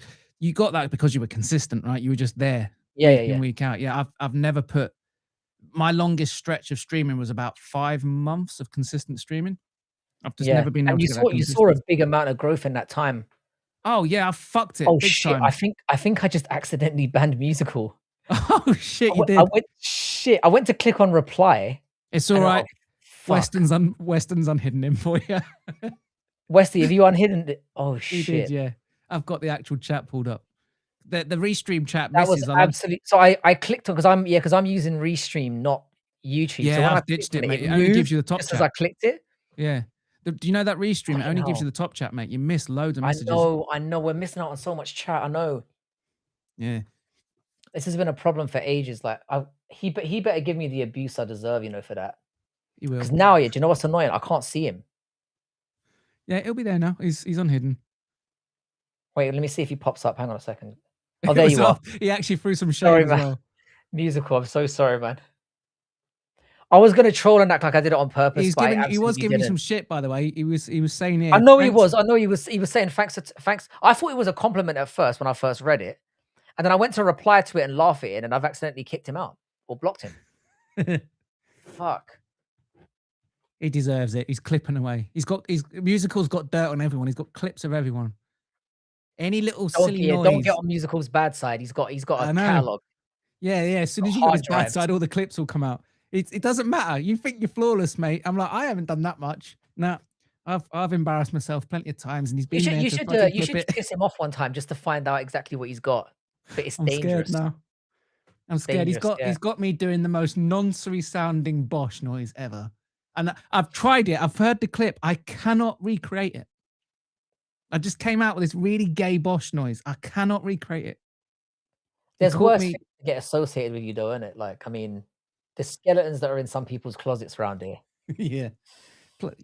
No, it's fun. It's all fun though. At least he's not like doxing and shit like some of the other people in this community. But I have to say, I've got to give credit to the community for this as well, because remember, it was like a constant war zone for like months where everyone was at each other's throats, and I feel like maybe I'm jinxing it now, but it feels like over the last 6 months or so that it's certainly around here it's died down. Yeah, people getting way too fucking personal, man. Like, we're just a bunch of fucking YouTubers and shit. Like, why are people like digging up each other's like history? Like in America, they've got some fucked up data privacy laws. People are finding out about divorces and shit. Like, how do you find out people are divorced and bringing up ex-wives and kids? Well, that's the thing about America, though, because you can pay for stuff, innit? You can just pay to get someone. But it's like, I get it. Like, we give each other shit, but like, give each other shit for the things we put out there. Yes. You know what I mean? Picking up shit that's like not. Yeah. Yeah, like I've got kids. I think that's where Gilly crossed the line, to be honest. It's not just Gilly, it's all of them. A lot of them do it. Who else is kind of on that vibe? You know, you got well, actually, Vinny the Guinea's calmed down. I'm on Team Vinny these days. Are you? Yeah, he's calmed down a lot. It's all of them. Like, it's more like the chat. There's the Gilly orbiters, the clown show orbiters. I can't think their names now. You caught me out. Bit sort of BK, I think. No, is he one? No, he's the guy that choked Gilly out, isn't he? Anakin, he's one. Leonardo, some of these people. You've got to say this about Gilly, though. Yeah, no matter how many fucked up situations he gets himself into, he always bounces back. He's a fucking mate. He's a duck. He's like the water just comes off of him, doesn't it? It does, yeah. He just never ever loses. He fancies himself as a bit of a Don, so we can call him the Teflon Don, can't we? Yeah. He just never ever gets exterminated, no matter what happens. You think he's down, and then he's like the cockroach of drama YouTube. You can't kill him. He'll survive a nuclear blast, mate. He would. Cockroach is exactly how I describe him. Yeah. Oh, the cockroach of drama. Like. Yeah. Nah, bless him.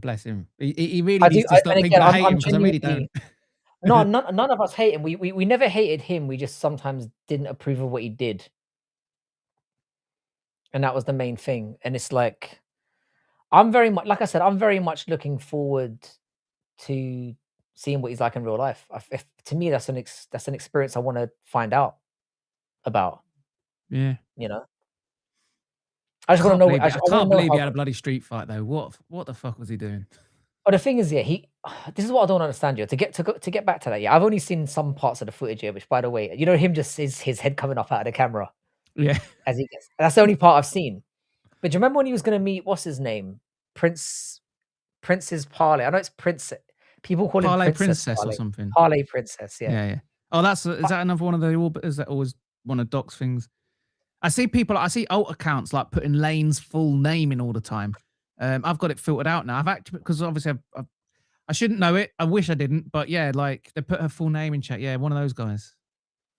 Yeah, but he went to go meet him before, because I remember he was messaging me at the time, and all the chat were gassing him up and stuff. And I always have to be the voice of reason in these situations, because obviously everyone wants to see the drama, and I'm literally like, "What are you doing? You're a somewhat grown ass man, yeah. Why are you gonna go to like randomly to somewhere and fight them? Yeah. But are you retarded? Like, just because to show that you're not a pussy? I don't get it." And he got away with that one because the guy left early, and he ended up looking good. Yeah. So it was the quit while you're ahead situation. Giddy could have rid on that for a long time and been like, "Do you know what? He didn't have to do anything, but he kept face." And then to go and meet this Brandon character and get absolutely mogged like that is, yeah. Yeah, people are like that I don't measure my masculinity that way.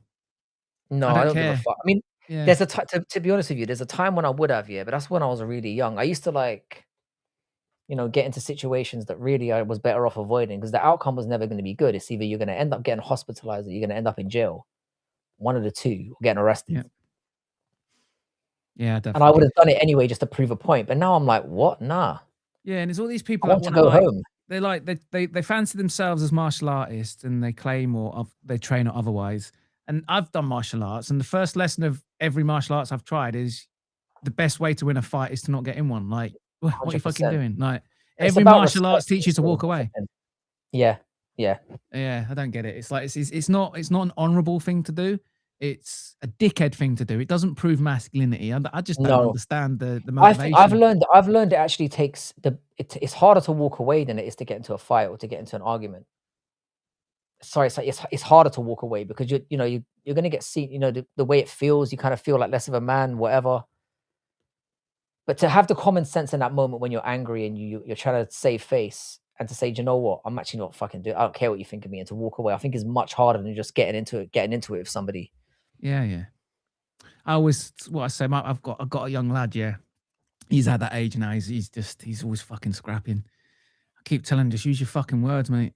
It's so, if you can outsmart someone and make them look a sausage, that's so much more satisfying than sparking them out. I always think. 100%, yeah. Yeah. Did you just ban Musical again? I think I did. Why'd you keep banning him? Thank God, I swear I keep trying to respond to him in the chat, and then what's happening is, when I'm clicking it, it's moving. So it's not clicking on. So I've got it hovering over reply, and then this chat is designed really, really bad. If you use Restream, you know what I'm saying. If you try to click on it, the chat like shifts down, and just as I click it, it goes from reply to block user. Try and do it on your Restream, and you'll see what I'm saying. I don't know. I think Lane's right, mate. Once is an accident, twice is a message. The fact that it's only ever happened to Musical and only ever happened today. That's funny. He's there. He's doing what you don't and interacting in your chat. As soon as somebody else comes in here to talk to you, I just start I'm terrible. I can't multitask at all. So as soon as you go in his chat and start talking, he's just going to ban you on his move. It's all right. I'm not there as well. there. Oh, is that real Black Betty? Fucking hell. Is that the real Black Betty, though? It is the real one. Betty, welcome back. We were talking about you in the last stream. I hope you're well. Frankie's glitching. Oh, wait, I brought you up in the last stream saying he's one of the chat members that again, you brought this up earlier. Somebody that I want to meet in person. Yeah, but no one knows who he is. Like these fuckers, mate. They won't even give me their email to sign up to my bloody quiz. They're all like, oh, you got your email. Try getting them out for a bloody drink. You know what I mean? Yeah. You can't get an email. You're not going to get a beer out of them. They're fucking paranoid motherfuckers, mate. Fuck, how my throat's going. Yeah. I'm right. The thing is, rightfully so as well. What's especially after they steal the... No, but if they see all the mad stuff that goes on in here, you see how many times people have stabbed each other in the back. I haven't stabbed anyone in the back. Yeah, the only person I've doxed is Simon Feck, but it was a complete accident. Yeah, but that's what I'm saying, though. Accidents. Yeah, but to be fair, Simon Feck's real email, it does not look real. His email is just as fucking unreal as his live stream. Like it was an email dox and it wasn't a. I thought it was like a name, but is that as bad? No, I saw an email trying to sign up. I was like, oh fuck off, that's not real, and I read it out. It was actually a real email. I went back. You can't find it. I went back and filtered because you can clip bits out of your stream and delete it, can't you? So I deleted it. But honest to God, it does not look like a real email. No, I remember but I remember how mortified you were as well. Because I wasn't even in the stream. Because I wasn't in the stream and I heard about it. I felt so bad. I was like, fuck. Yeah, because you're not that guy. I know. I felt guilty as fuck. Yeah. Is that the real Goose? If that is actually Goose Plays, you need to fucking get rid of that wrong one. Let me just check. Who the fuck is Goose Plays? Mate, he's a fucking psycho. Let me have a look. Go to channel. Well, he seems happy to see you, mate. Sorry, mate. It's like, oh, Bodak's here. He's really excited. Was that the name? Anal Heat Seeker 69. I mean, I would have been fooled by that as well. Nah, so I've banned him. Sorry, pull him mod privilege. Honestly, mate, he he found out that I lived in my local area and what I did for a living, and he started tweeting out all the development agencies trying to get me into shit. Really? That's annoying. Yeah, and he got real weird with Musical's kid, like wanting to like play. He kept asking Musical to let him play like games, just him and Musical's kid. He wanted to like play. Oh no. Yeah, he's a wrong mate. He's got I've banned him. So I don't hope you don't That's mind. the first time you've ever banned anyone on this channel. That it sounds like it is, that I don't really guy- mod. I'm a mod in a few places, but I never actually exercise it. But yeah, he's a fucking weirdo, mate. I don't think I've ever banned anyone ever on anyone's channel. Nah. I'm not really a mod guy like that. Yeah, he's literally the only person who's banned on my channel. Well, I haven't checked my list in a long time. I think it might be more extensive than that because the last time I checked was a couple months ago, and I literally had like 300 people banned in there. Jesus, how did you build up so many people? And mate, I ain't got the kind of channel size where I can be banning 300 people. Do you know what I mean? Yeah. That would make up like a third of my audience or more. So even if they're coming in and they're being cunts, like sometimes you just gotta let it ride, you know? Yeah, I'm kind of like that. My approach is like I don't want that reputation as someone who just bans people for like 100%, yeah. And I don't know where to draw the line. There's sometimes there's people in my chat. It would be easier to just ban them than to try and deal with it. My line is always like if there's nonsense going on or something that's blatantly just being despicable. You know, like if you're being like a really like bullying's a hard one to define, but if someone's really just being a complete cunt and it's just here to ruin the vibe, or to like, so if you're overly spamming or you're saying nonsense stuff or you're being like a horrific bully the entire time, then I'm just like, see you later. Yeah, that tends to be how I deal with it. Yeah, so I have actually banned people before, but I always unban them like a couple of days later. But that's normally just because in the moment I'm just not. It's like a chill out. Yeah, you just go here, take a little time out. Yeah, I'm not in the mood for this. Go away. Think about what you've done, son. Yeah. Yeah. So I've banned a couple of people here and there, but yeah, I just undo it. I just thought, fuck it. I remember I banned Vinny because he was banging on about bloody Islam, constantly trying to turn it into a theological debate. So I thought I'll just go away for a bit. Well, Vinny's gonna be holding you by the pocket after that debate you guys had for eternity. Really, I don't think there's ever any coming back from that. What debate was that? The first one you guys had. Do you remember when you utterly destroyed him? Oh, he just crashed out. Yeah. Yeah, and he had a complete meltdown. Yeah, you can't really debate Vinny really because he doesn't debate. He just gallops. He just throws points. He's had the conversation in his head a million times, and he wants you to just play along with that conversation. And if you try and deviate or ask a different question, he just starts bombarding you like with multiple points, and you try and address one, and then he throws 5 more points at you. He interrupts you. He's a gish galloping debater, but when away from the Islam bollocks, I think he's good value. I think he's all right. He just the shit because he can be, because he's quite he's a unique character as well. Yeah, I like the nonsense. I like that. I like someone who's just chatting complete shit, and you know it's complete shit. And I like to just humor it because that amuses me. I know some people can't stand it, but for me, I find that funny. It's like Jay from The Inbetweeners. Yeah. That's a very good comparison. Yeah. Because he does just say stuff. He'll be like going, "Oh yeah, I've done 100 pull-ups today and I've eaten like 50 habits." Like, you haven't, but I'm not going to question it. It's so pointless. You're like, it's not worth questioning. If he was like, "Oh, I cured cancer yesterday," you'd be like, "Hang on, let's just get into this now, you bullshitter." But when it's something stupid like, "I've eaten," you're just like, "You can have it. Should I just have it?" Yeah. I remember I was on a stream. I was watching a stream the other day of his, and he was saying that when he was at school, he used to turn up at school. And all the younger lads would follow him around like he was some sort of, like they worshipped him. I was like, I don't believe it, but yeah, I'll just humor it. Fine. Like, okay. Yeah. Okay. Whatever you say, bro. Yeah. Just live inside his head for 5 minutes and just enjoy the ride. It's like a fairground. Well, do you remember when we had that stream that we did in my channel that was like, we had like 13 or 14 people in it and he was there. That's one of the most chaotic. I think you were in here as well. It's one of the most chaotic streams we've ever done. Yeah, it does tend to go a bit unhinged. That's what I remember him for. Yeah. Nah, he's all right. I don't mind him. I think people have really got. I felt bad actually because I made a little video doxing him with his criminal record and stuff. Because we made a little funny video. I So actually realized. we've gone from I never dox anyone, I'd never do that to Yeah. oh yeah, there was Simon. Oh yeah, there was the Vinny video I did as well. Yeah. You know where I live. I'm Yeah. like shit. I guarantee Gilly knows where I live. No, but Oh, for I did sure. reach out to him and apologize. I deleted the video and apologized. I was like, shit, actually, that's fucking really cuntish. You know, dragging up some criminal record of his from like 15 years ago, like fucking hell. The guy will never get to move on. You know, I thought about it. I thought if I made some mistakes when I was in like that young, and he was young at the you'd time. want them to be sort of, you know, Yeah, people can move on and grow up. given You know the what I mean? chance to move on and change and shit. Yeah. Yeah. I apologize, mate. I've reached out, apologized to him. And I Well, that's the apologize to difference. Simon The thing Feck is, as well. being able to reflect and apologize and stuff is the difference between some people and others, isn't it? Yeah.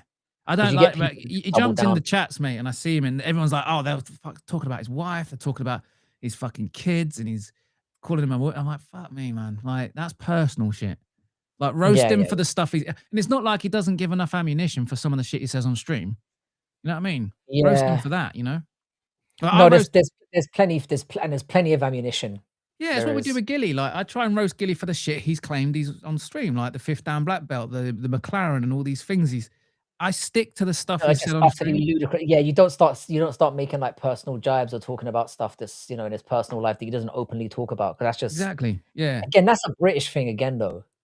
Yeah. It's like we rib the shit out of each other, but we know where there's like and I think that's where we often get into conflict with like Americans and from other countries, because we'll be bantering with you, and then suddenly, like what Gio will do, he revs it up to 11 by going, "Well, your mum's a cracko. I found her on, you know," and you're like, "What?" Like, I'm not openly talking about that.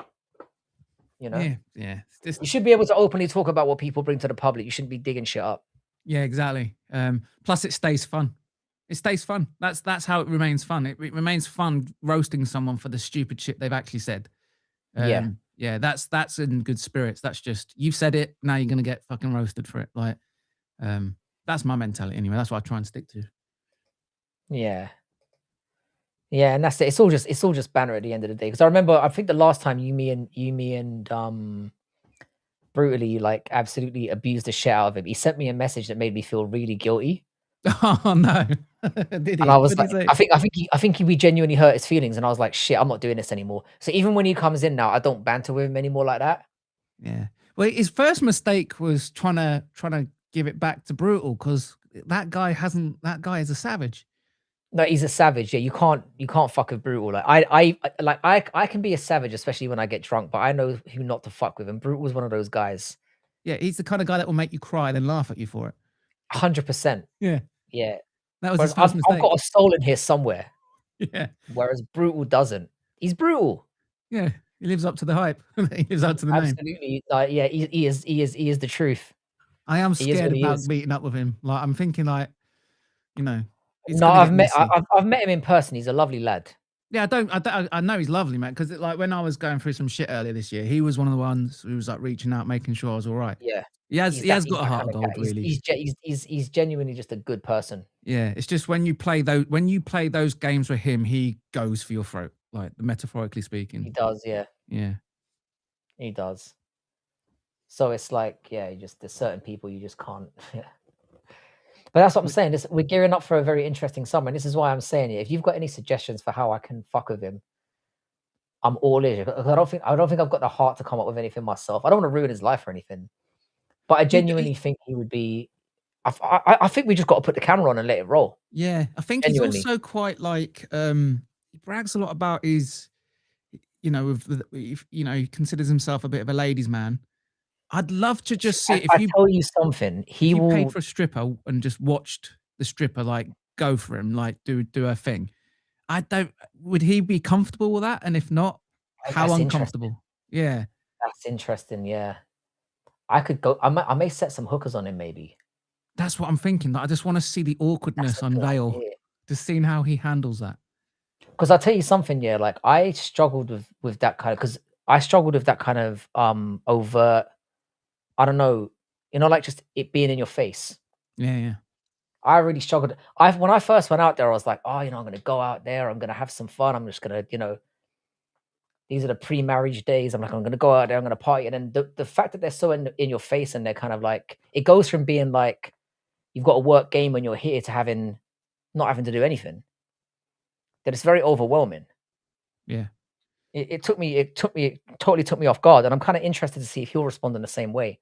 Yeah. Because it's a completely different. I know I go on about it all the time, but it's just because it's that different. Yeah, I'd love to also see him on drugs. Well, that's going to be a given. Yeah. I reckon Lane hit the nail on the head. I reckon it's going to be a combination of everything. I reckon he gets arrested. He has to get saved from getting his fucking head kicked in. He ends up like making out with a fucking ladyboy or something, and I'm gonna have to like tell him afterwards, or stop him from going home to be a good friend. You know what I mean? Definitely tell him afterwards. That's funnier. Yeah, I won't tell him at the time. I won't let him go home with her. Yeah, I mean, he's at the end of the day, There's he's levels. 30s. If he can't tell the difference, that's on him, not you. 100%. Actually, in fact, I'll let him go home with her. Yeah, or him, you got to. whatever. You got to. And then the next morning, I'll be like, bro. All you got to do is say, bro, just let me look after your phone for the night. We'll find you in the morning, so he doesn't lose his phone. That's it. Yes. Yeah. I mean, I think a combination of things are going to happen to him, and it's going to be fucking entertaining.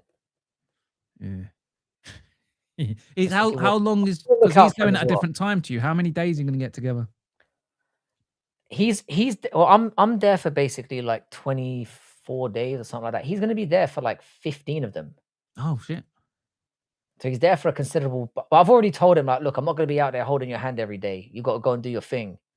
Yeah. Because like I'm quite a lone wolf as well. Like I will meet up and have drinks and stuff, and we'll do some shit. But like I'm not on a let's meet up every day and go and do stuff, because I'm doing my own. And sometimes I just don't want to do shit. Yeah, I'm the same, mate. When I go abroad, mate, I like doing the touristy shit. And I'm often when you go with the boys, they're not into that shit. So I'm like, I'm off now. I'll see you later tonight. I want to go and do some tours and shit because I'm a fucking nerd. I want to see some history. That's it. And I don't like following the beat to anyone else's drum, man. I like to do my own thing. Yeah. So it's like, if I feel like going to, and there's some days where I wake up, I don't really follow itineraries. I kind of go like, you know what? I'm going to do something on the day. Now, if it's something that's really important to me, I'll plan it in advance and I'll do it. But generally, CSP, we're going to do in real life streams with Gio. I'm not going to have a choice. Now, you're right about this. He will force it upon me, which is why I really think it would be better for everyone if he does come out. Yeah, Gilly literally live streams everything but his training. So everything apart from the brags that he comes out with. It's so bizarre. He streams himself going to the shop. Fucking everything apart from McLaren's. Stuff that would genuinely be interesting if it was true. Driving a McLaren down a New York City street, fucking, training with Johnny Walker, all the things that he says he's done. If even a fraction of this shit was true, if I was still training martial arts and a famous person was there, I'd have a selfie with that guy posted on my socials. Like, I definitely would. He's just not that guy, bro. He's humble. He doesn't like the attention. Oh yeah, you've nailed it on the head. Yeah, I've nailed it. Yeah. Oh man, I am looking forward to it. I'm looking forward to it on your behalf, mate. Just because, mate, you should have found a way to come out. There's still time. We can't now. No, I've had a terrible year, mate. I've had the worst year. I've been job hopping, haven't I? Yeah. There's always next year. Yeah. Give me next year. Yeah, I'm financially fucked at the minute, mate. I've fucked myself over. Like I quit. I thought I've got enough money built up to cover myself for 2 months, and ended up taking 4 months off, and I've only just got back into work. So I've completely fucked myself, mate. I've maxed out a couple of credit cards and whatnot. So yeah, I got to get myself sorted. But yeah, next year, mate, I'll be fucking sorted. Yeah, no, there'll always be opportunities, God willing. Like, we'll find another way to do it. Yeah.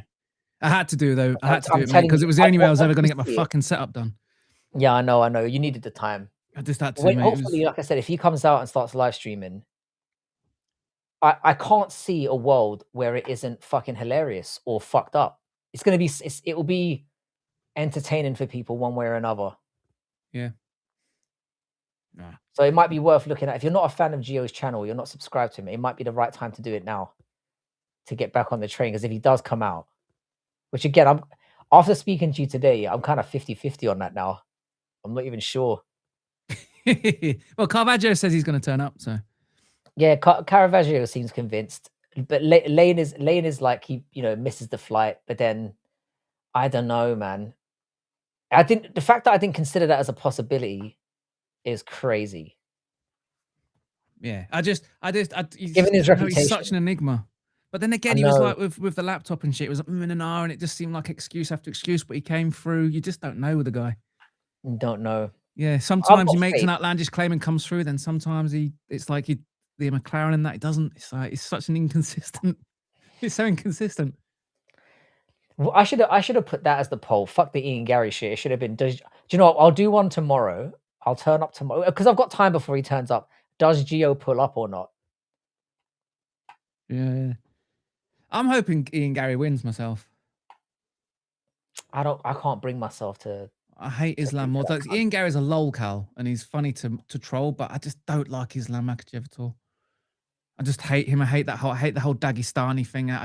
I'm really looking forward to the day someone figures that out, and then because it'll get figured out at some point, and then the way they wrestle will just become ineffective. Yeah. I hate the way the Daggies, they turn most fights into a crotch sniffing contest, Yeah. Yeah. Well, that's kind of why I want him to lose, because I feel like that would be the end of that era. Like he's the last bastion of kind of that style of fight of being dominant. Yeah. It's just it's so fucking boring. And I don't find Makhachev that boring. My only issue with him, because the only issue I've got with him really is I just don't think he's active enough. None of them are. Who the fuck is active anymore? Well, Volkanovski used to be all the time. Marab used to be all the time. Marab fought 5 times last year. Oh, well, Marab's active 3 or 4 times. So we have had active champions in the past. Even someone fighting twice a year, I can handle that. He fights once every 12 months. Once every 12 months, pretty much. Yeah, I hate the mentality of modern champions, man. They all want to basically retire undefeated, and they want to retire with a belt and shit like that, don't they? And well, that ship has sailed for him, which is why I think with Makhachev, I think if he beats Ian Garry, he tries to fight Sean Strickland. Oh yeah, for the middleweight title. I think that's what it would do. I actually fancy Strickland against that. He's got that.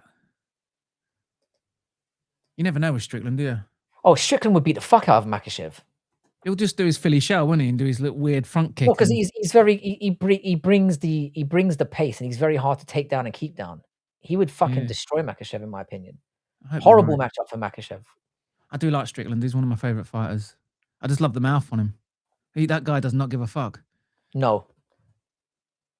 No, I just don't like the mentality of the modern champions, man. I like for me, I want to see a champion take responsibility. It's not yours. You're the custodian of a mantle, and it's your responsibility to find the man that can beat you. You know what I mean? And to do that, you need to be active. I want to see that mentality back. You know what I mean? That seems to be missing. It's missing in boxing as well. It's like, who are the great champions anymore? When you look at that Muhammad Ali and all that in the old days, Anderson Silva, he was fucking busy, wasn't he? Even Adesanya was busy when he was champion. He was fighting 3 times a year. This is part of the argument that people make now, because they're making money. They don't have to fight as often. Yeah, fuck that. It's not this about is the the money, argument man. this is the argument that Guru used to make all the time. It was like he was always saying, if you pay them too much, they'll stop being active. Yeah, true. And what's the answer though? Do you pay them even more, or do you like? I don't see that happen. I don't see that helping. No, nah, I don't. It just pisses me off, man. It's like, I don't know. I just don't like. There's no easy solution. But I want him. It's a weird one, because this might be the only situation. I've rooted against Makhachev for every single fight that he's had, and I'm torn on this one. Because Ian Garry genuinely makes me unwell. The fact that he's Irish and I can't support him. There is something about Ian Garry that he's like the cuckery. He's so unlikable. Yeah. He's so unlikable. I just can't stand the prick. I just dislike everything I hate about humans, men. The worst representation of a man I've ever seen. I know, it's weird, isn't it? That whole relationship with his fucking weird wife. I don't understand it. She really is a fucking weirdo. How can you be a cuck and a simp and all those things are pick a lane and stick to it, is what I'm saying. Exactly. Don't be all of them. And what makes me sick as well is he's fucking sick at fighting as well. Yeah, you can't. Yeah, if he lost a few fights, I reckon that would shut him up, wouldn't it? Like, No, well, if he lost a few fights, he wouldn't be as annoying. It's like when Israel Adesanya used to win all the time, and then he'd be talking all that cringy shit, and I'd just be like, "Shut the fuck up!" And then when he started losing, I was like, "I don't care anymore. Say what you want." yeah, Because his aura was like his. You know how there's like aura, there's like good aura and there's bad aura, yeah. but it kind of amounts to the same thing where like you're getting attention and you're famous. He had really negative aura, but it was a strong aura. And then Yeah. and a feminist as well. That's what I'm saying. He's just a He's a feminist to boot. Fucking hell. he's I did see the quote. cuck. I did see the Oh, quote mate. about like say now the world would be a better place if women ran it. I was like, fucking hell. But the thing is, I always thought I believed all along that he's like with MMA Joey. I've always thought, oh, he's a rage baiter. Like he's doing this on purpose just to get a reaction. I don't think he is. No, he's a liberal, isn't he? He's just I think he's genuinely just a cuck and a simp. Well, aren't all liberals just cucks and simps? She's not even that hot as well. She must give sick neck though, don't you reckon? She must be doing something right. She must be doing something. I mean, she apparently you were telling me this in the chat before. People, didn't she get piped out by like R9 and Neymar and other people? She wrote the book on wagging, didn't she? Like, I mean, latching that's as clear cut as it gets. Stars. Imagine like you date a woman, right? Like for me, like there's red flags in women, right? Like mostly just don't be a Western woman with that mentality. It's red flag galore. But if you meet a woman and you're an athlete and she literally wrote a book on how to secure young athletes earlier in their career to basically jump on the bandwagon of their success. That to me says, right, why would you date that woman? Like, it's fucking ridiculous. And to come out and say that she was doing it ironically as well was just wild. Yeah, she literally wrote the book. It's fucking ridiculous. Yeah, I get it. I still hate Makhachev no more though. I just hate Daggies. I hate him. Thing of Makhachev is, I know he's got personality. He does. He's quite funny. He does, yeah. If you actually see what he does off screen, he's quite funny. Okay. Out of fight, and he's actually quite a humor. Like he's got humor. Ian Garry, he's just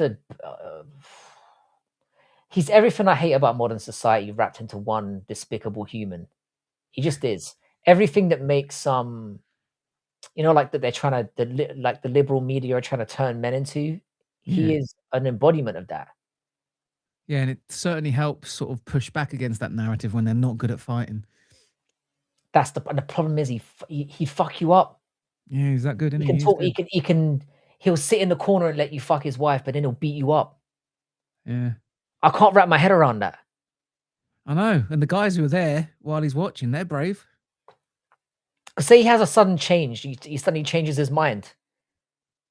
Like she's extra happy in the middle of it. He's like, hang on a second, you're enjoying this a bit too much. And then he just starts fucking like wheel kicking your ass. Yeah, but if you think about the stuff we know about, you now got to imagine the things we don't. Yeah, so she could probably put him through one of the most spectacular humiliation rituals if he ever deviates from this now.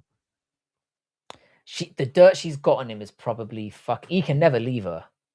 Yeah, she's in charge. Well, if you think of the amount of simping and stuff he's done on her already, yeah, she's probably got like enough evidence to ruin him forever. Yeah, absolutely. Mate, she's got videos. She's got text messages. Yep. He's probably doing the cleanup after it. You know what I mean? Ugh. 100%. Yeah. Got the mop and bucket out. Yeah, he's probably there cheering the guy on. He's probably licking the dudes. Like the Diddy style. Yeah, just off the nipples and that. He's nothing would surprise me with this guy. Yeah, he's not just watching; he's coaching the guy. He's like letting her know just how she likes it. He's that kind of cuck. He's got all the cameras out and stuff. He's trying to get the wide shot and the fucking. Yeah. He's a weird guy, mate. Yeah. That could never be me, man. I could never. I don't understand. Do you know what? Just to get on a side note of that, just to jump off or to sidestep it. The fact that he does that is crazy to me, but the fact that there are so many people that do that, I can't understand that. Nah. Do you know how many famous people and, it's become like suddenly this thing where like there's loads of them out there. I can't understand why it's so rife. It's like when you hear there's loads of diddlers out there, you're like, all right, you might get the odd deviant, but there's millions of them. Yeah, maybe not millions, really but rampant, hundreds of thousands that are into that. It's like, what? it's one of the most common things, isn't it? Like the most common male fantasy is having 2 women at the same time, isn't it? It's like Well, up I mean, there. that's standard, Yeah, which isn't that good, by the way. It's a bit Yeah, 'cause overrated, but we were talking about cucking in one of my streams once, and someone said it's like one of the most popular fantasies. I was like, "Fuck off, that's bullshit." It's up there, mate. It's really common. It's fucking weird. Like it's I like it's can't do it. Like, fuckery, feet fetishes, yeah, things like that. bondage. I'll be honest, mate. I don't get it. I don't Bondage, get I it. get it. You know, you can do what you want. You can do what you The want to, bondage can't you? thing, But yeah, I can understand the bondage thing more, but yeah, like but like, fuckery, I don't get why you'd want the love, like a woman you love, which I don't yes, believe in anyway. and But it's the that's just, dirtiness yeah, of it the as well. It's concept of like it. fucking skanky. It's like I don't really want to like spread disease and shit. I'm a bit of a germaphobe when it comes to that. It's like, so what, you don't know what this Yeah, guy's got. You know what I mean? He's like squirting his gender fluids into your missus, and what you're gonna now go and stick yours in there? Like, it's dirty, innit? It's fucking it couldn't sloppy. be dirtier, mate. But it's just Yeah. the world we live in now. It's crazy. What can you do, mate? The world's full of soy boy liberals, all full of estrogen, low testosterone. It's true. I don't know, man. I'm wondering if they're just doing this to us. They're shoving this down our throats on purpose so that we just rise up again.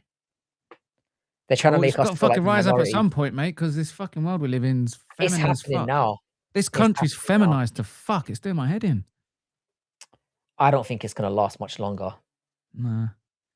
The I think masculinity people are needs to starting to return, mate. The rebel. patriarchy needs We to fucking need, rise yeah, we again. need strong white-blooded, not white as in white men, but we just need strong red-blooded. I don't know why I said white-blooded. We need strong red-blooded masculinity again. Absolutely. Yeah, we We need used to to get our celebrate balls that back. shit, mate. We need fuck. It's in the movies, mate. What we need is a return to 80s style movies where you just get some muscly, testosterone filled fucking hard case who just thinks, you know what? There's a problem, and the best way to deal with it is to kill it with It's to fucking kill it, punch it, explosives. just smash it into existence. Yeah, Yeah, just punch it in the 100%. fucking dick, blow it up, smash its face in, just unadulterated violence. We need a return of We need to 80s style Arnie. movies. We need to Arnie and Kurt Russell the world Exactly. again. Kurt Russell was my guy. Was he? Yeah. I always liked Stallone films. I like the Rambo series. I do like the Rambo Mate, pick films. your poison. Stallone, Arnie, or Russell was my guy because it was like, I don't know, Bruce it was Willis in Big the Trouble Die in Little Hard China. era. Bruce That was all. Willis was amazing Yeah. as well. Yeah, they don't make guys like that anymore. Has he died yet? Bruce Willis is ill, isn't he? He's really ill. He's got dementia, Yeah, apparently he doesn't remember things anymore. It's sad. and he's not that old as well. I mean, I think he's in like his 60s, but still, these days it's quite. Yeah, still 60s young. isn't old anymore. Not really, nah. Nah, it's fucked. We need to return to the 80s. The 80s was after the 80s ended. That's when things started to go downhill. You could see it coming. Yeah, everything's so fucking miserable now. Every film that comes out, everything's so miserable. Everything has to be grounded. I just want to return of silly blockbusters, mate. Just over the top, stupid blockbusters. Everything. I think it's going to come back. Yeah, I think it's going to come. I think we're all getting collectively so angry now. We're starting to feel like the minority that we're just going to force it, but we're going to take it by force. Yeah, they made James Bond fucking emotional and like, you know, James Bond's fucking crying over a woman and getting all emotional, and that's not James Bond. Don't even get me started on that. Yeah, Daniel Craig is not my guy. No, bring back the suave, womanizing assassin like that. I want that guy back. Yeah, and you know it's just going to be Bond is going to be a black woman. That's the next Bond, mate. Yeah, or it'll be like a wheelchair paraplegic fucking Mexican or something. Yeah, I think the Idris Elba's ship has sailed. Indian Bond. He's not Indian Bond, Indian mate. Bond, yeah. Yeah, I can see that happening. No, it doesn't mean. No, I miss it, man. I miss it. Bodak, have I watched The Odyssey? No, not yet. I've seen it. What, the new one? Yeah. I'm conflicted. I was bored. Is it all? It's all American accents and shit as well as and modern day lingo. It wasn't as woke as I was expecting it to be though. Like the Helen of Troy one, she appears. You know, the one who plays Helen of Troy, the one who plays a kid. I don't even know if she is Achilles. She's not. No. Transgender. She's not Achilles even. So that was all bullshit. She's a character who wasn't in Homer's poem. She was just sort of forced in, thumbed in. Yeah. Yeah, so it's I don't know. I like Henry Cavill actually. He's I think he's doing a Warhammer film. and he's going to be. He is. He's a big like nerd for that stuff. Yeah, and he's also like he respects the source material. He's not reimagining Absolutely. Warhammer. He's literally just plucking out storylines from the codex, and he's just going to go for it. Yeah. Yeah, I think, and he gets these passion projects because even with The Witcher, I wasn't really a big fan of the show, but at least it was very watchable when he was in it. The first season was all right, I guess. I heard like Henry Cavill on the set, he fell out with the showrunners on the set and stuff because he was the guy pushing back against the source material, and their answer was to basically just put him in fewer and fewer scenes because apparently he was like really argumentative on set. And they're trying to make it out like he was because he loved the source. Well, it's because he loved the source material, didn't he? Yeah, he's a fan of the books and the games. Yeah. Yeah. But yeah, you got It'll be the same with Warhammer as well. He'd be good for that. Yeah, so yeah, that's what they do. They call him toxic and they try to push you out. Yeah, that's what they did to him on The Witcher. Yeah. But no, the Odyssey, considering what I was expecting it to be, like I've always thought Nolan was a bit. I don't like how convoluted he is. I feel like he's trying to be, like, oh, look how brilliant I am. Let's just make it so you walk out and like nobody knows. It's like, oh, I got it, but really you didn't. That's how I felt about Tenet. Like a lot of people got, like everyone I spoke to was like, oh yeah, I really understood that. That film's so deep, and I was like, I was confused. I have no idea what the fuck's going on. Yeah, that was just. It's like when you read a James Joyce novel and you're like, yeah, I understood all of that. No, you didn't. That Tenet was just him basically going, I've got the reputation, I can make what the fuck I want, it's funded instantly, I can cast who I want and they'll accept the role, and I'm just going to make something that makes sense to me. It makes sense to him. That's all that matters, I think. It was a passion project. In terms of the Odyssey, I would say watch it because it's a great story. I will watch it, I'm just not paying for it. It has been fucked up a little bit, but like, I don't know, I was bored at times, but I felt like it wasn't as bad as I was expecting it to be because I went into it thinking it was going to be a fucking woke nightmare, and it wasn't. Yeah, I watched the Critical Drinkers review of it. He basically just summarized. I love him. Yeah, he's one of my favorite YouTubers. Like, I started watching. He's another one I got on early. So he did videos on Resident Evil back in the day. Oh yeah, like because I was a big fan of the Resident Evil series, and he did like a whole Resident Evil retrospective. He called it. I think he had like games or films. The games. Ah, the games. Okay. So he did like a proper retrospective of all the old games. And he didn't have the character at that time. He wasn't the critical drinker. He was just a Scottish guy talking about. I think he must have had 500 subs at the time. So I got on it quite early, and then obviously Jesus Christ, huge now. Right at the beginning. Right at the beginning, yeah. So I only watched him for the Resident Evil stuff, and then eventually he's written books and stuff as well. He's made a movie. Yeah. His book was a bit. I mean, for a guy who very good at criticizing things, I've read his first book. It was all right. Yeah, but you got to write more than one book before you write your magazine. Well, he's written like 10 now. I think he's written a series of them. Nice. I've never read his books. Actually, I didn't know he did books. I just love his. I've read his first book. It was good enough. Like it didn't blow my mind or anything. I couldn't tell you anything about it right now, but like it didn't make me want to read on. I've never. Sometimes he recommends a film. I don't think I've disagreed with him yet. No, I don't. In terms of his recommendations and his criticisms, I've never really disagreed with him. Even with like, for example, the Far Cry? Not Far Cry. Fallout. Yeah. The Fallout series got absolutely fucking railed, yeah. And I remember watching it thinking, I really enjoyed that. And he ended up defending it. And I was quite surprised. Because I thought he'd go against it, but he really enjoyed it. I didn't mind the Fallout. I didn't mind the first season. The second one was a bit off. The second one wasn't great, but I mean, it does kind of pull it together towards the end. But the first season I thought was just fun. It was unapologetic fun. Yeah, but I really like Walter Goggins as well, the actor. I can watch anything that Walter Goggins is in because I was a big fan of like what was the 2 shows he was in before? He's really funny in Vice Principals. I love that show. That was really funny. Do you know what? I'm gonna write down because I've been trying to watch. What's Cape Fear on? Because Lane has done some amazing recommendations for me as well. So I'm gonna watch Cape Fear on the plane tomorrow. I'm gonna download it. Nice. Because she's been asking me to watch this for a while, and I need to get on it. If you can tell me what platform it's on, Lane, I'll make sure I subscribe to it tonight and download it because I need to watch that. What was the one you mentioned there? Sorry, Bodak. Vice Principals. Because I love him, man. I love Walter Goggins. I think he's fucking hilarious. He's got the range, mate. He's a good comedy actor and a serious actor. And 100%. He can make you cry. He can make you laugh. Yeah, he's really good.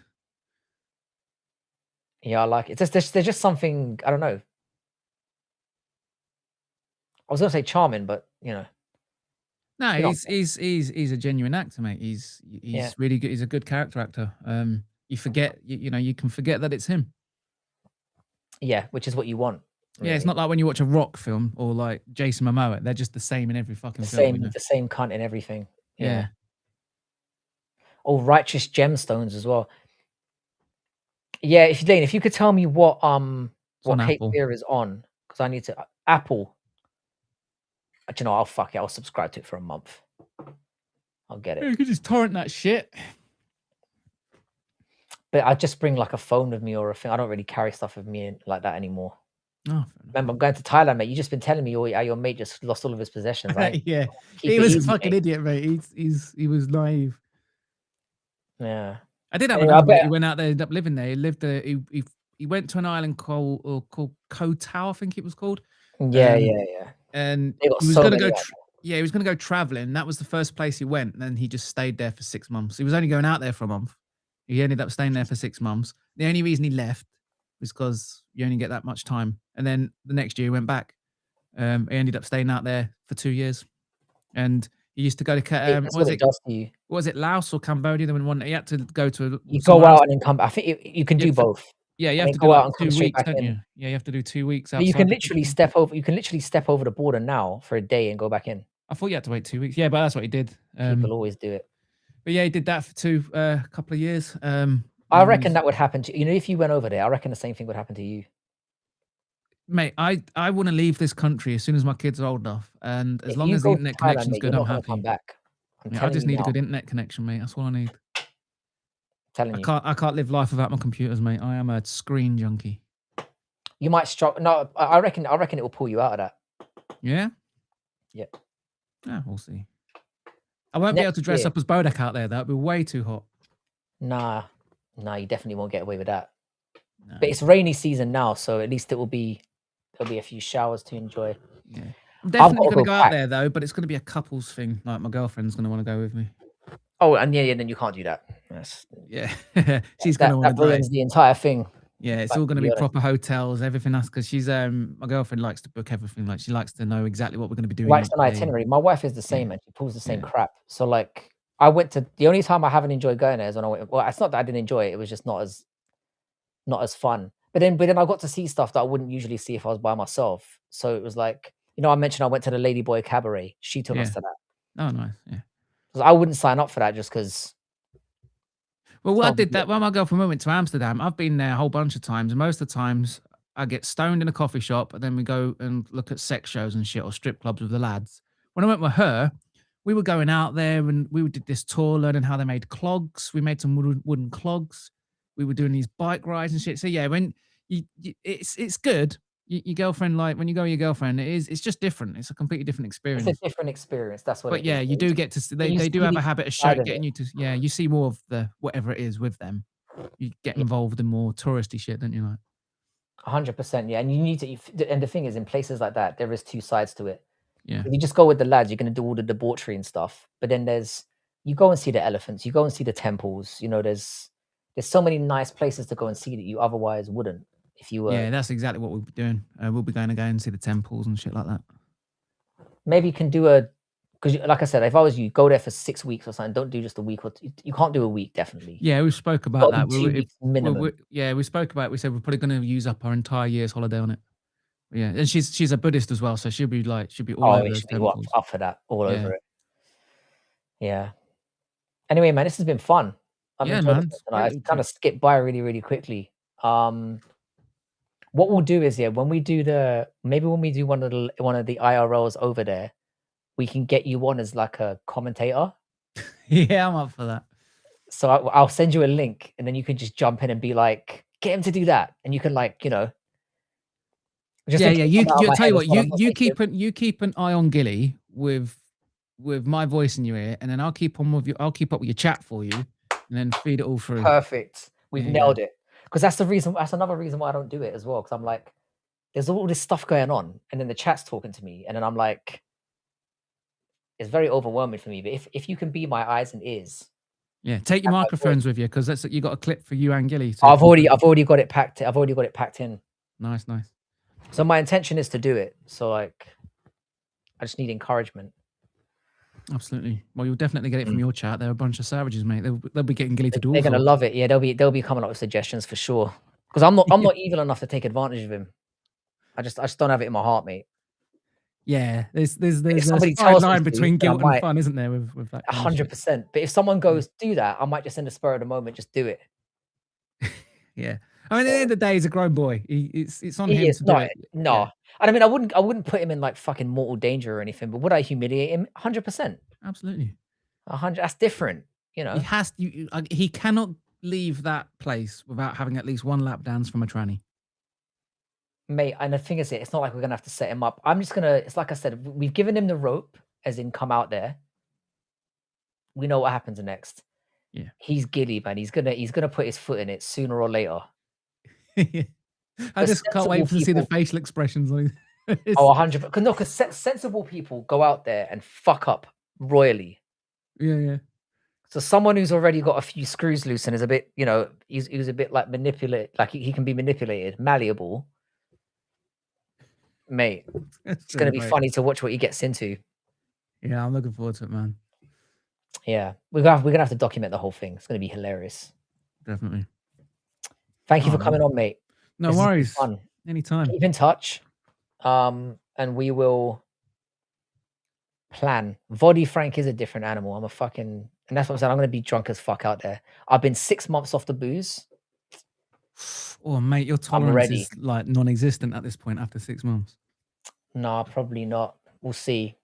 I've done dry spells before and I've been all right. But if I'm not, at least it's going to be a cheap way of getting there, isn't it? Mate, if I go 6 months without anything, mate, it takes me like 2 drinks to like start getting buzzed. Just gone. Yeah, I'm just buzzed. To that. Nice. Anyway, I got to drop out. What the weed's going to do to me. Mate, if you just pull a whitey, don't worry about it. Just wait it out. Fuck it. Fine. Yeah. You'll be fine, man. Just don't look anyone in the eye because it just makes it worse. Anyway, guys, I'll see you later. See you later, chat. Take it easy, brother. See you later. Guys, it's been a lot of fun. Thanks for turning up, Bodak. This has been a good one. So the next time you see me, I'll either be at the airport. I might do an airport stream tomorrow while I'm just sat there waiting for the flight. We all know I probably won't though. So the next time you see me will be over there. And hopefully Giuliano will turn up and things will get freaky deaky. Not in that way. But yeah, if he turns up, there's going to be certainly some adventure. So we're all looking forward to that. Lane, thanks for turning up. I'm gonna get hold of next time you speak to me, I would have watched Cape Fear. I'm gonna download it tonight. Connor, thanks for putting up as always. I'm gonna try and do some solo streams as well just to catch up with the chat properly, because obviously that's the downsizer of you know, doing panels. Like, sorry if you guys feel neglected at times. If Myla is on, which I hope she is Myla on now? My YouTube's gone all fucked up where my live streams don't jump to the top anymore. I've got to scroll through about 400 people. Is Myla live? If Myla is live, head over to Myla. Head over to Myla immediately. Show her some love. Hang on a second, Myla. Let me just link you. I've just seen you here. Myla, are you on now? Hang on a second, Myla. You're not live. I'm going to send you a channel anyway, because you're another one that I jump in on it from time to time and just watch. You know, I'll stick your channel in here real quick. So anyone who's not subscribed to Myla Stoner, give her channel a shot. It's very entertaining. Very entertaining indeed. Certainly a different flavor, you know. Anyway, guys, I'll catch you in a bit. Much love. And yeah, I'll see you probably Monday or Tuesday. If you haven't liked the stream, please like the stream. If you're not subscribed, then please do so. It's been a good one tonight. Bodak's always great value. I fucking love that guy. So yeah, much love, everyone. Have a wonderful rest of your day, your weekend. I hope the card goes well tomorrow. There's a small chance I might come on tomorrow. We'll see. But yeah. Let's see how it goes. In a bit, guys.